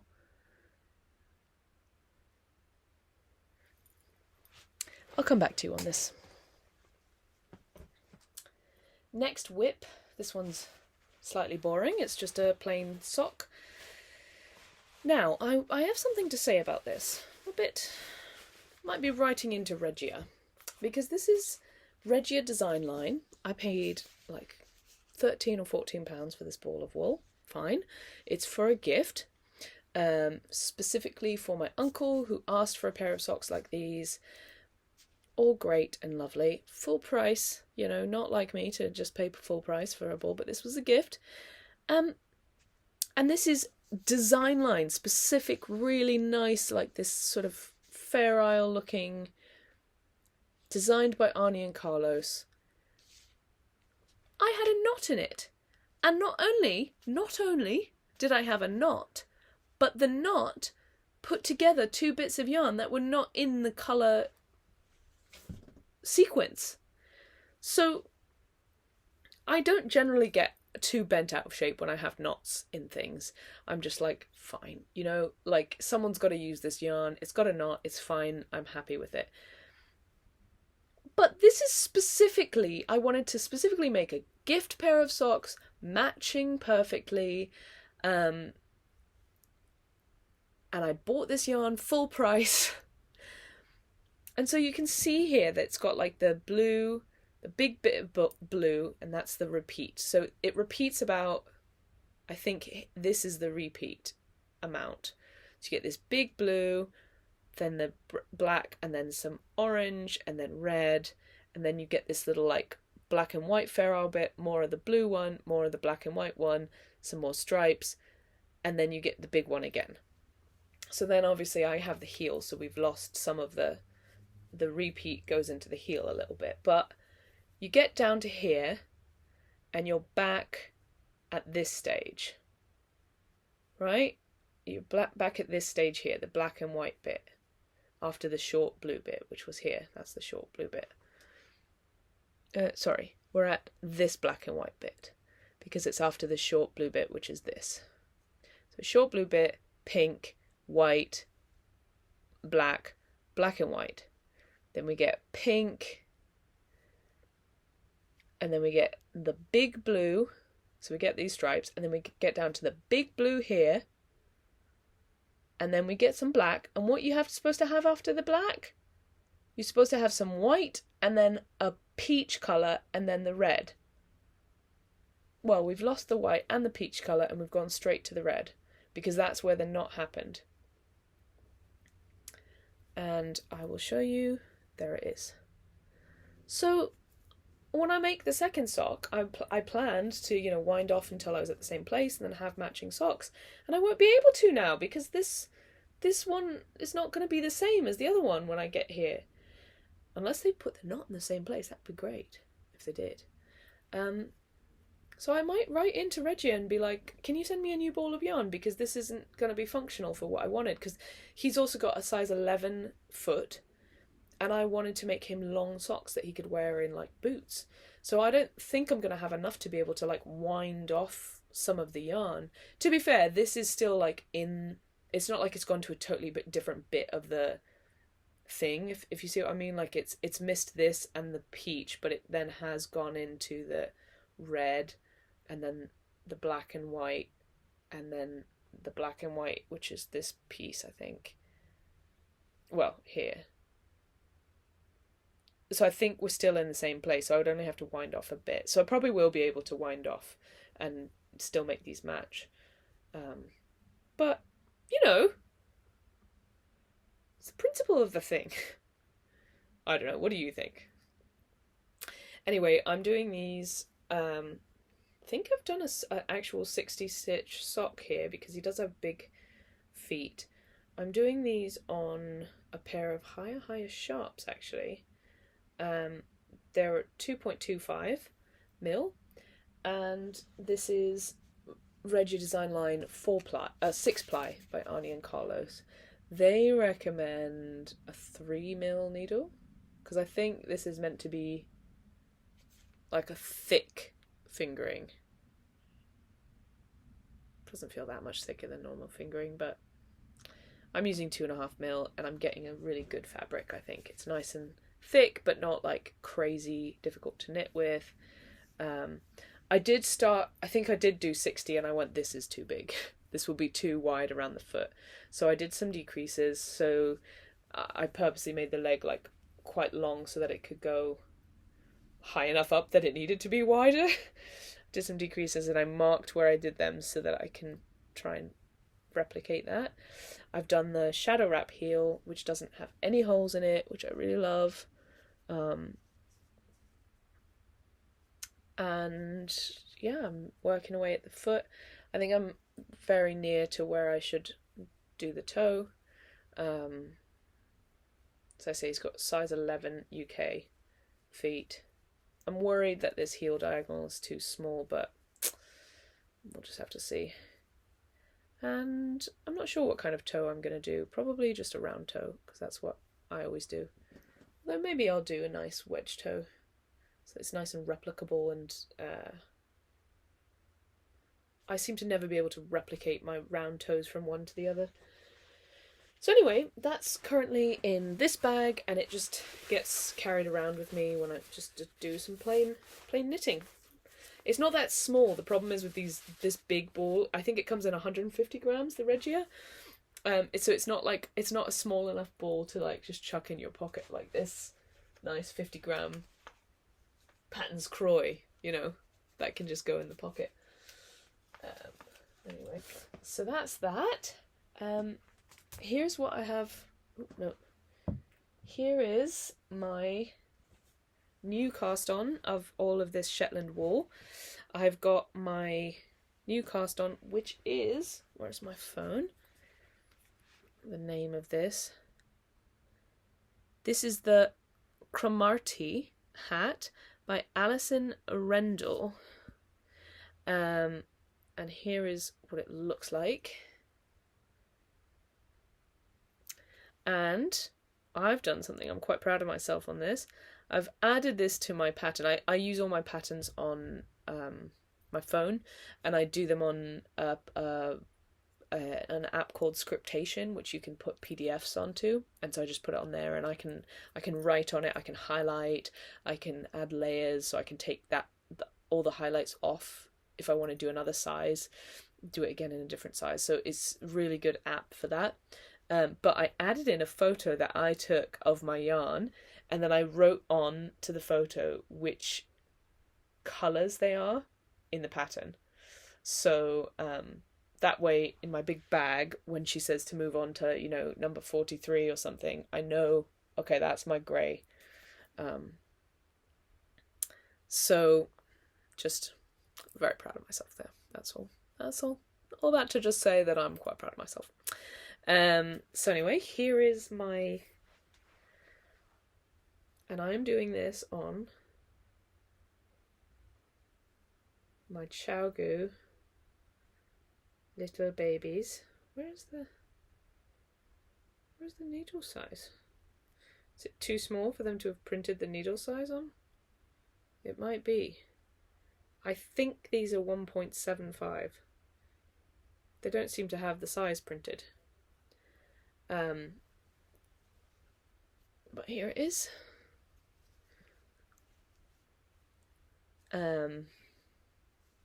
So yeah, I'm looking forward to doing this. I'm looking forward to seeing if I use up any of the balls of wool. I didn't use any of the balls up when I made the first hat, and I still have this much of a bag of wool, so I think this will do another 2 hats at least, if not 3. But yeah, I'm really enjoying like just mixing the colours up, doing another one of these hats. So far I'm not loving the 1.75. I normally don't have too much of a problem with tiny needles or with shorties. I guess my knitting style is fairly adaptive, maybe, but I am finding these needles a bit tight, and it might just be that I'm just getting started and it will loosen up as I go, but I'm finding it just like takes more physical muscle to like do the knitting on these than it normally takes me to do any knitting. So I think it will hopefully get a bit easier. Also, I'm using the 2 grey colours are Daughter of a Shepherd Ram Jam Sport Weight, and that is distinctly thicker than the Jamieson and Smith 2-ply or jumper weight, and I think that's also making it slightly difficult to work with, because I'm using like a sport weight yarn with 1.75mm needles, and the 1.75 seems to work really, really well for the for just the Jamieson and Smiths, and I'm looking forward to finishing the section with this grey, because I think with two Jamieson and Smiths these needles will be much better. But I think this hat is looking like it's going to be a more reasonable fit on me. You know, like, that looks like it's going to have to get bigger to get around my head, which was the goal with going down to a 1.75mm needle. I'm loving the way these colours are working in the corrugated ribbing. I've got another 2.5 rounds of corrugated ribbing, and then I can stop purling in sport weight yarn with 1.75mm needles, which might help it feeling like it's a bit like thick and difficult. Yeah, I'm looking forward to getting to the more of the colourwork sections. and I'm looking forward to finishing using this thick yarn with these tiny needles. I think is mostly the case. But yeah, I'm starting to lean into this thing of Naomi needs to use tiny needles to make her gauge work, and we'll see if that does anything for me. So far it just means that I'm doing lots of stuff in tiny, tiny, tiny needles. So yeah, that's that hat. Just getting started on it. And, starting to enjoy it now. Next, in my bag, which is made from a scrap piece of Moroccan, a blanket, a thing that a woman wears. I don't know what it's called. Very traditional thing that a woman wears. Anyway, it's got nice lining in it. It's just a cute pouch. This is housing my, and I got this in when I was in Morocco. Yeah, bit of leather, a bit of a raffia, whole 9 yards. So this is housing my thin air number 2. Here is what was left of my third ball of Brooklyn Tweed Veil. This is the colour, I believe it's the colour Morel. This is my swatch, which is about 5 grams. This is about 2 grams. So I've got an extra 7 grams of this wool I might be needing, because I've just joined in the round on this jumper. So this is my new mindless knitting. This is the oddest fabric, because this is the exact same gauge and fabric as this jumper, and it is lace weight wool on a 3.75mm needle. The pattern I'm using is the Thin Air pattern by Lily Kate, and she uses a DK yarn, and I'm using lace weight. But I'm using the same needle size as she is, and I'm getting the same gauge, exactly. The pattern I made before this from Lily Kate was a fingering weight pattern. It was the, I can't remember. Anyway, it was a fingering weight jumper. I think it was meant to be 3.5mm needles, or 3.25. I had to go down to 2mm needles to get my gauge. But I did get gauge and it fits perfectly. So anyway,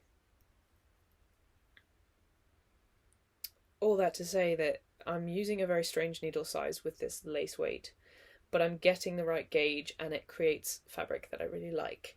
That's just my blinds creeping up. So this is my second one, and this time I want to make it really fitted.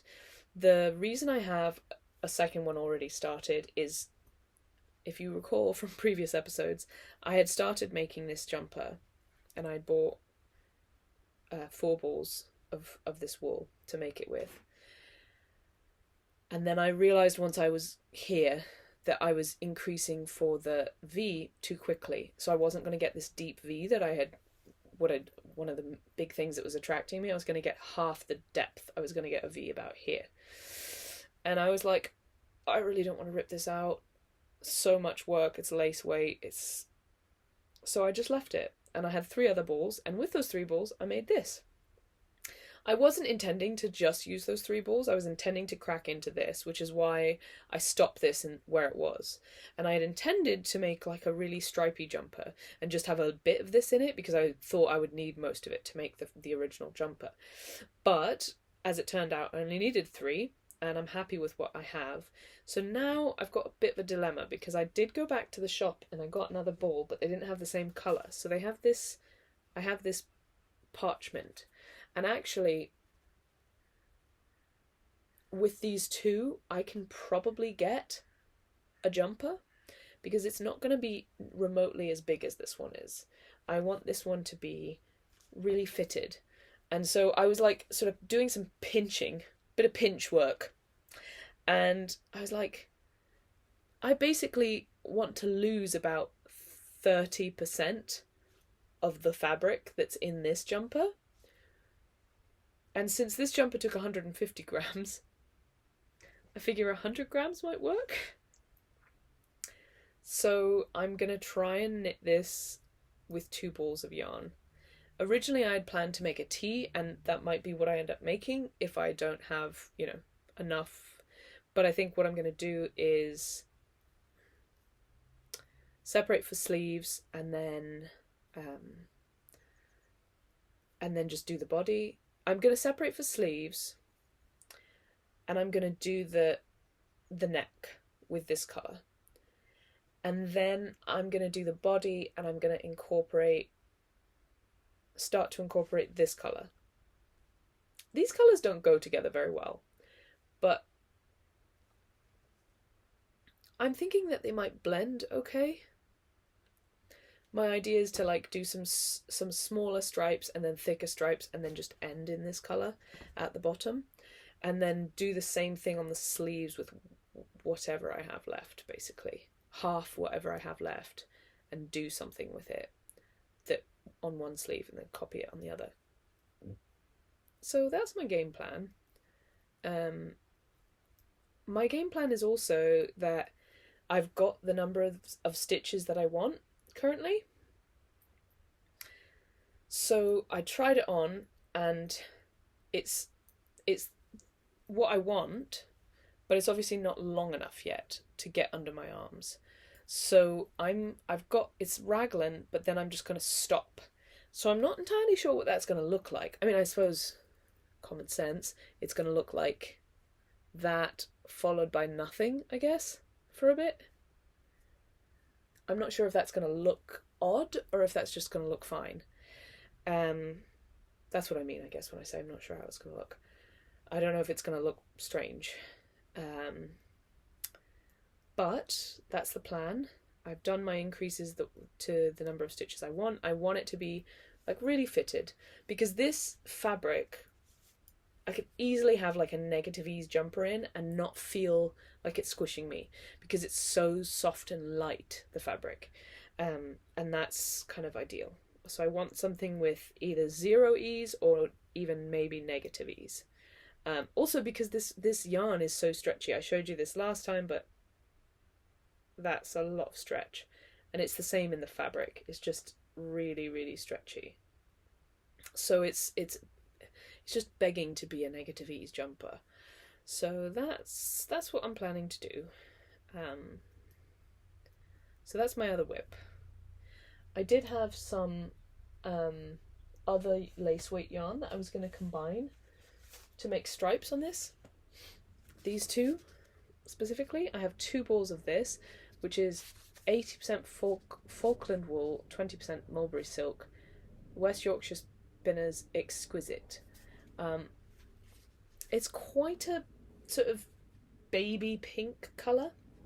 And then this I got in an amazing haul from Goodwill.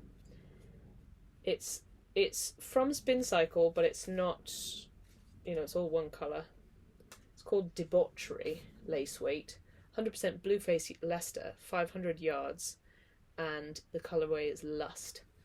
This is 100 grams, and this has 875 yards, and this has 500 yards, and it is this 100 grams? Yes, I think so. They're the same weight. The problem is they're both much heavier than this yarn, than this Brooklyn Tweed Veil. It's ridiculous, the difference. And in the end I thought, you know what, I'd rather have slightly odd colours but everything be the same texture and weight than add those colours in, which I think would go more nicely with this colour. The other thing is that there is one yarn shop in the UK that sells this still, even though it is, what's the word? They've stopped making it. Brooklyn Tweed have stopped making it. I'm not in the mood to try and figure out what to do with this colour. I don't love this colour anyway. I only got it because it's the only colour they had left, and I wanted to make a second one of these. So I think overall I'd rather try and turn this into stripy. And also then it's a different colour to this one. It's different, Then try to figure out what to do with this and buy more of this. And I'm really pleased with that, because that means that I'm just using up my stash as opposed to adding to my stash. So proud of myself. In terms of that exquisite yarn, I think that might be my base for my stripy mohair jumper with all the different mohair colours, instead of that sport weight yarn that's kind of this colour but darker that I showed last time.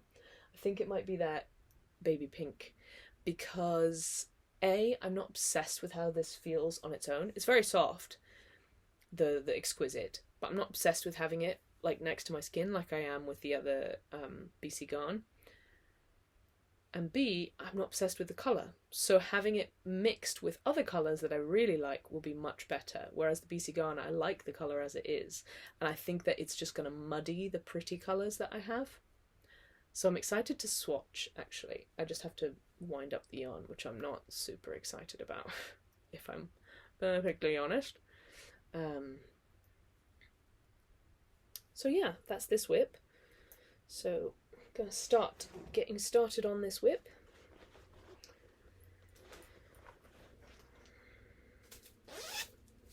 This is so much. I don't actually have as many whips as I have finished objects, which is impressive. This is the last one. I saved it for last because I'm so excited about it. So this is the slipover I'm making my partner, and I wanted to show it to you. I specifically didn't block the second half because I finished the back finally. I've been working really hard on this one, finishing it. It's been taking ages because it's fisherman's rib. I'm using this yarn, which is more of the Custom Wool & Mills single ply mule spun. The colourway is 5, and I got it in Goodwill. Right, so I've used half of this cone. I've used about 250 grams, and I've got about 250 left. So I was right, I think this was about 500 grams. So here is the front piece. This was blocked. I've shown you this before. It's for Holly, so it's too big on me.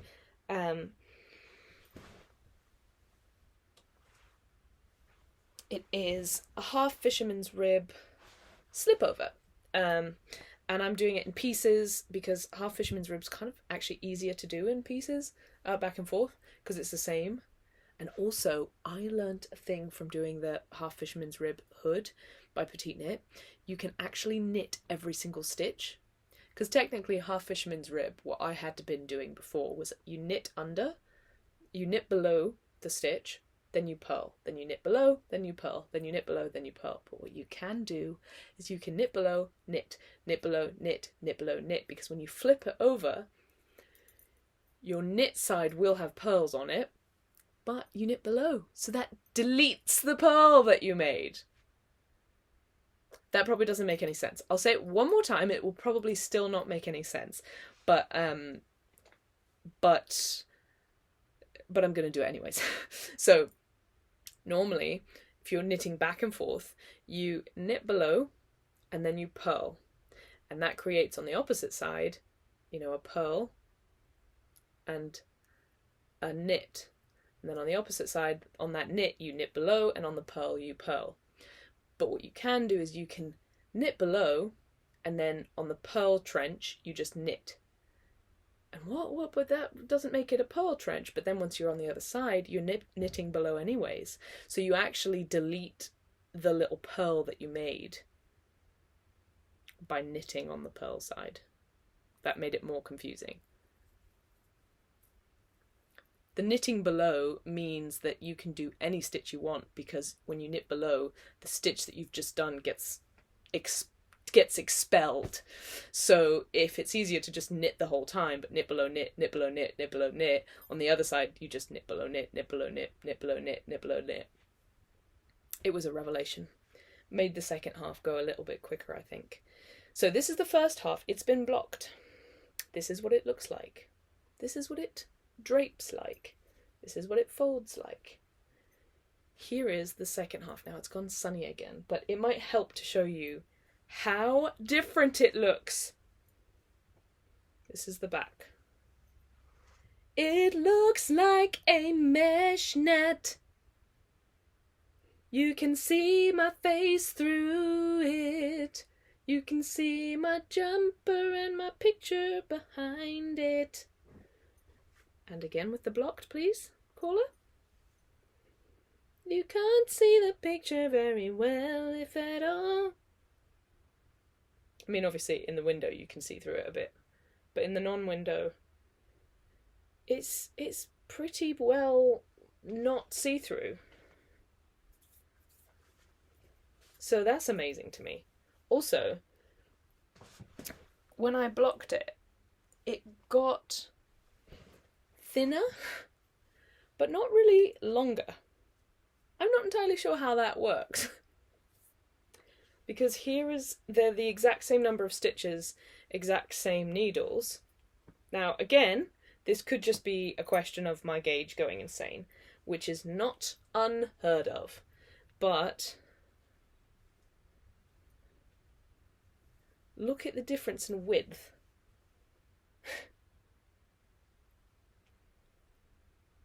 They're the same number of stitches up until the armhole, and then there's different decreases. But so I held off on blocking this, even though I could have done it yesterday in the big bath blocking that I had. But I wanted to show you just what this yarn looks like before it's been blocked. It's insane! It looks like a totally different thing. And this looks like fluffy and like an actual piece of knitted fabric.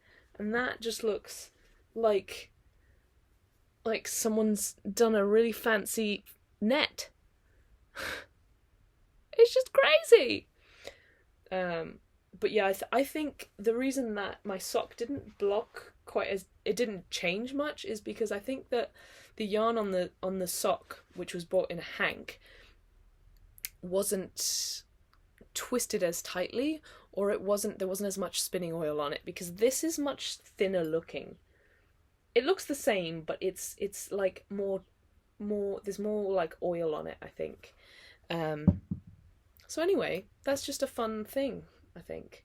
I did this on 4.5mm needles. So I'm really, really excited. Once I've blocked this, then I get to seam them together, which I actually really enjoy seaming. I think it's really satisfying. It's very fun. I get to decide which side is the right side and seam them together. And then, I mean, that's just ridiculous. And then I plan to do the armholes, although I might not, but I think I will. I'm going to seam it together, seam the shoulders, and then I will do the ribbing on the armholes. I'll probably do that last. I'll probably do the neck first. And I think my plan for the neck is, I've probably already told you this before, but I think my plan for the neck is to, so that's what it's going to look like. My plan for the neck is I'm going to do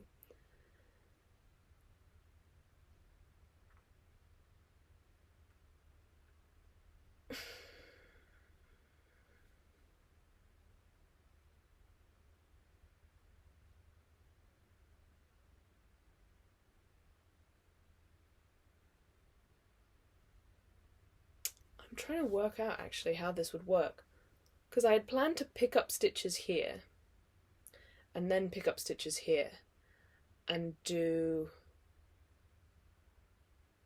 I think that's what I'm going to do, and I'm going to do ribbing, and I'm just going to add these stitches as the ribbing comes,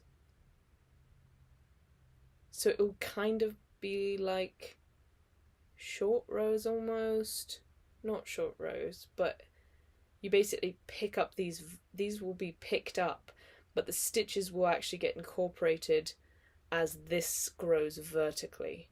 That's the concept I have in my head anyway, is these stitches are all picked up, and then you're essentially sewing down the side as you knit it, instead of knitting it down. Now, if I wanted to confuse my brain even more, I would pick 2 stitches up, as in double knitting here, and I would sew the top bit down as I went along, and then I would sew the bottom bit down as I went along on this side. My plan is to do this back and forth and do ribbing, ribbing, ribbing, ribbing, and as this grows out, attach it on so that it makes a V like this, where the ribbing does that. That's the concept. I might take a page from Lily Kate's book and do some mitered corners here at the shoulders. But I'm excited to get going on that. It will be really fun. And then I'm excited to see what this slipover looks like on my partner, because I think it might actually look really nice. And it would be really, really, really cool to make something for her that actually looks really nice. I love the Miles shirt jacket, and I'm going to probably wear hers a lot, but I don't think it looks amazing on her. It's not really her style. We thought it was, but I think the yarn choice wasn't good, and it's too heavy, and it's too bulky, and I don't think bulky knitwear just doesn't suit her very well. And that's fine. But the last thing I made for her was a slipover, and I ended up giving that to my uncle. Yeah, I gave it to my uncle. Again, it was bulky, and she didn't like it. It was just lumpy and big. So yeah, she loves my socks, but I haven't yet made her a garment that looks great on her. But that being said, also, she's bought a lot of knitwear that she never really wears, so I think knitwear might not just not be that easy for her to style. Maybe it's just not her jam. So yeah. Okay. Anyway, I'm really excited about this slipover. If it doesn't work for her, I'm imagining it will be a pretty cool oversized one for me anyway. So yeah. That's what's happening, and my plans are to crack on with my list and carry on with it. Most likely, I do have my honey clutch has seen some work, but it's not going to be that exciting. You'll be like, oh no, it was that long now, it's that long. I'm gonna do the ruffle on my Gibson ruffle blouse with my sister at some point. I'm gonna finish up the rainbow socks that I made myself, work on my thin air t-shirt, start Holly's Christmas socks, and eventually start those wheat socks number 2. I don't know. I'm sorely tempted to pull a pescatarian and just have one sock with a wheat pattern on it and one sock be plain. How awful is that? Is that really awful? It might be really awful.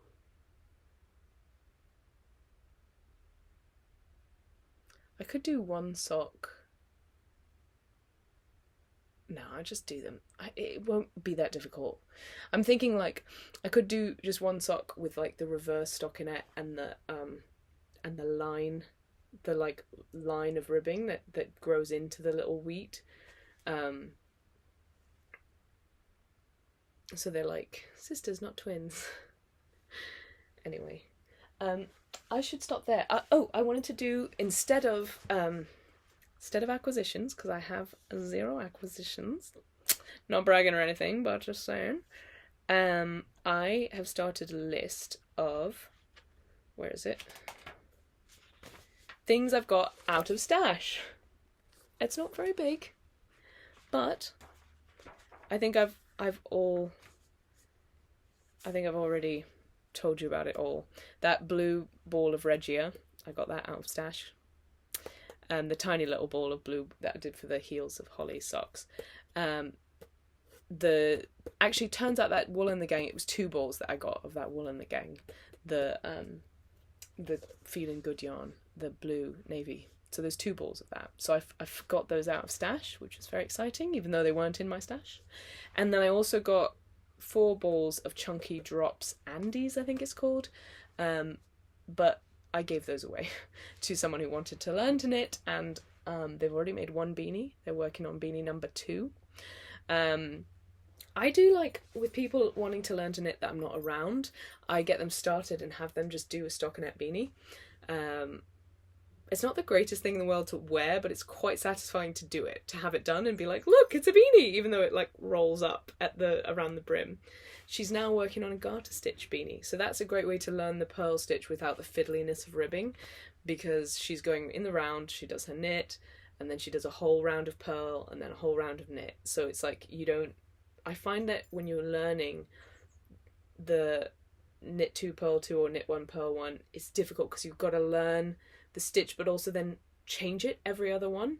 It's like if you're learning guitar and you learn a chord and then you do a song that changes chords really quickly. It's really difficult. Whereas if you learn a couple chords and then you do a song that changes chords really, like, you've got a long time in this chord and then you change to this chord, it's like, bing, I've changed, I'm so good, yeah. Bing, I've changed, I'm so good. Whereas like ribbing is more like you've learned your 2 chords and now you have to do a song where it's like bing, bing, bing, bing, and you're like, I'm bad at this. So I feel like garter in the round is maybe a great next step for her. And then we'll see if we can get her onto some ribbing. Because by then you started to sort of learn how to read the purls and read the knits. Oh, that's a knit. Oh, that's a purl. So, okay, it's time to do some knit in the round. And I don't know. I'm always like adjusting my like ideal way of teaching someone how to knit. So I got rid of 4 balls of wool, plus a ball of that regia that I finished, plus 2 balls of the wool in the gang stuff. So that's great. I'll see if I can get some more out of stash. But all the stuff I've finished lately has had lots of leftovers. So that's sad. So I might be starting a scrappy thing soon. I've been wanting to start a scrappy baby jumper with some of my worsted weight stuff. So we'll see if I do that. Anyway, that's plenty from me. I also am getting hungry and need a wee. So it's been great talking to you. I know this is really long. If you'd like to subscribe, like, comment below, I would love that. I love to read your comments. I'll be starting my new job in a couple of weeks, and that means a lot of time for me to read the comments and reply to them. So I'll be all over that. And here's another call, so I better go.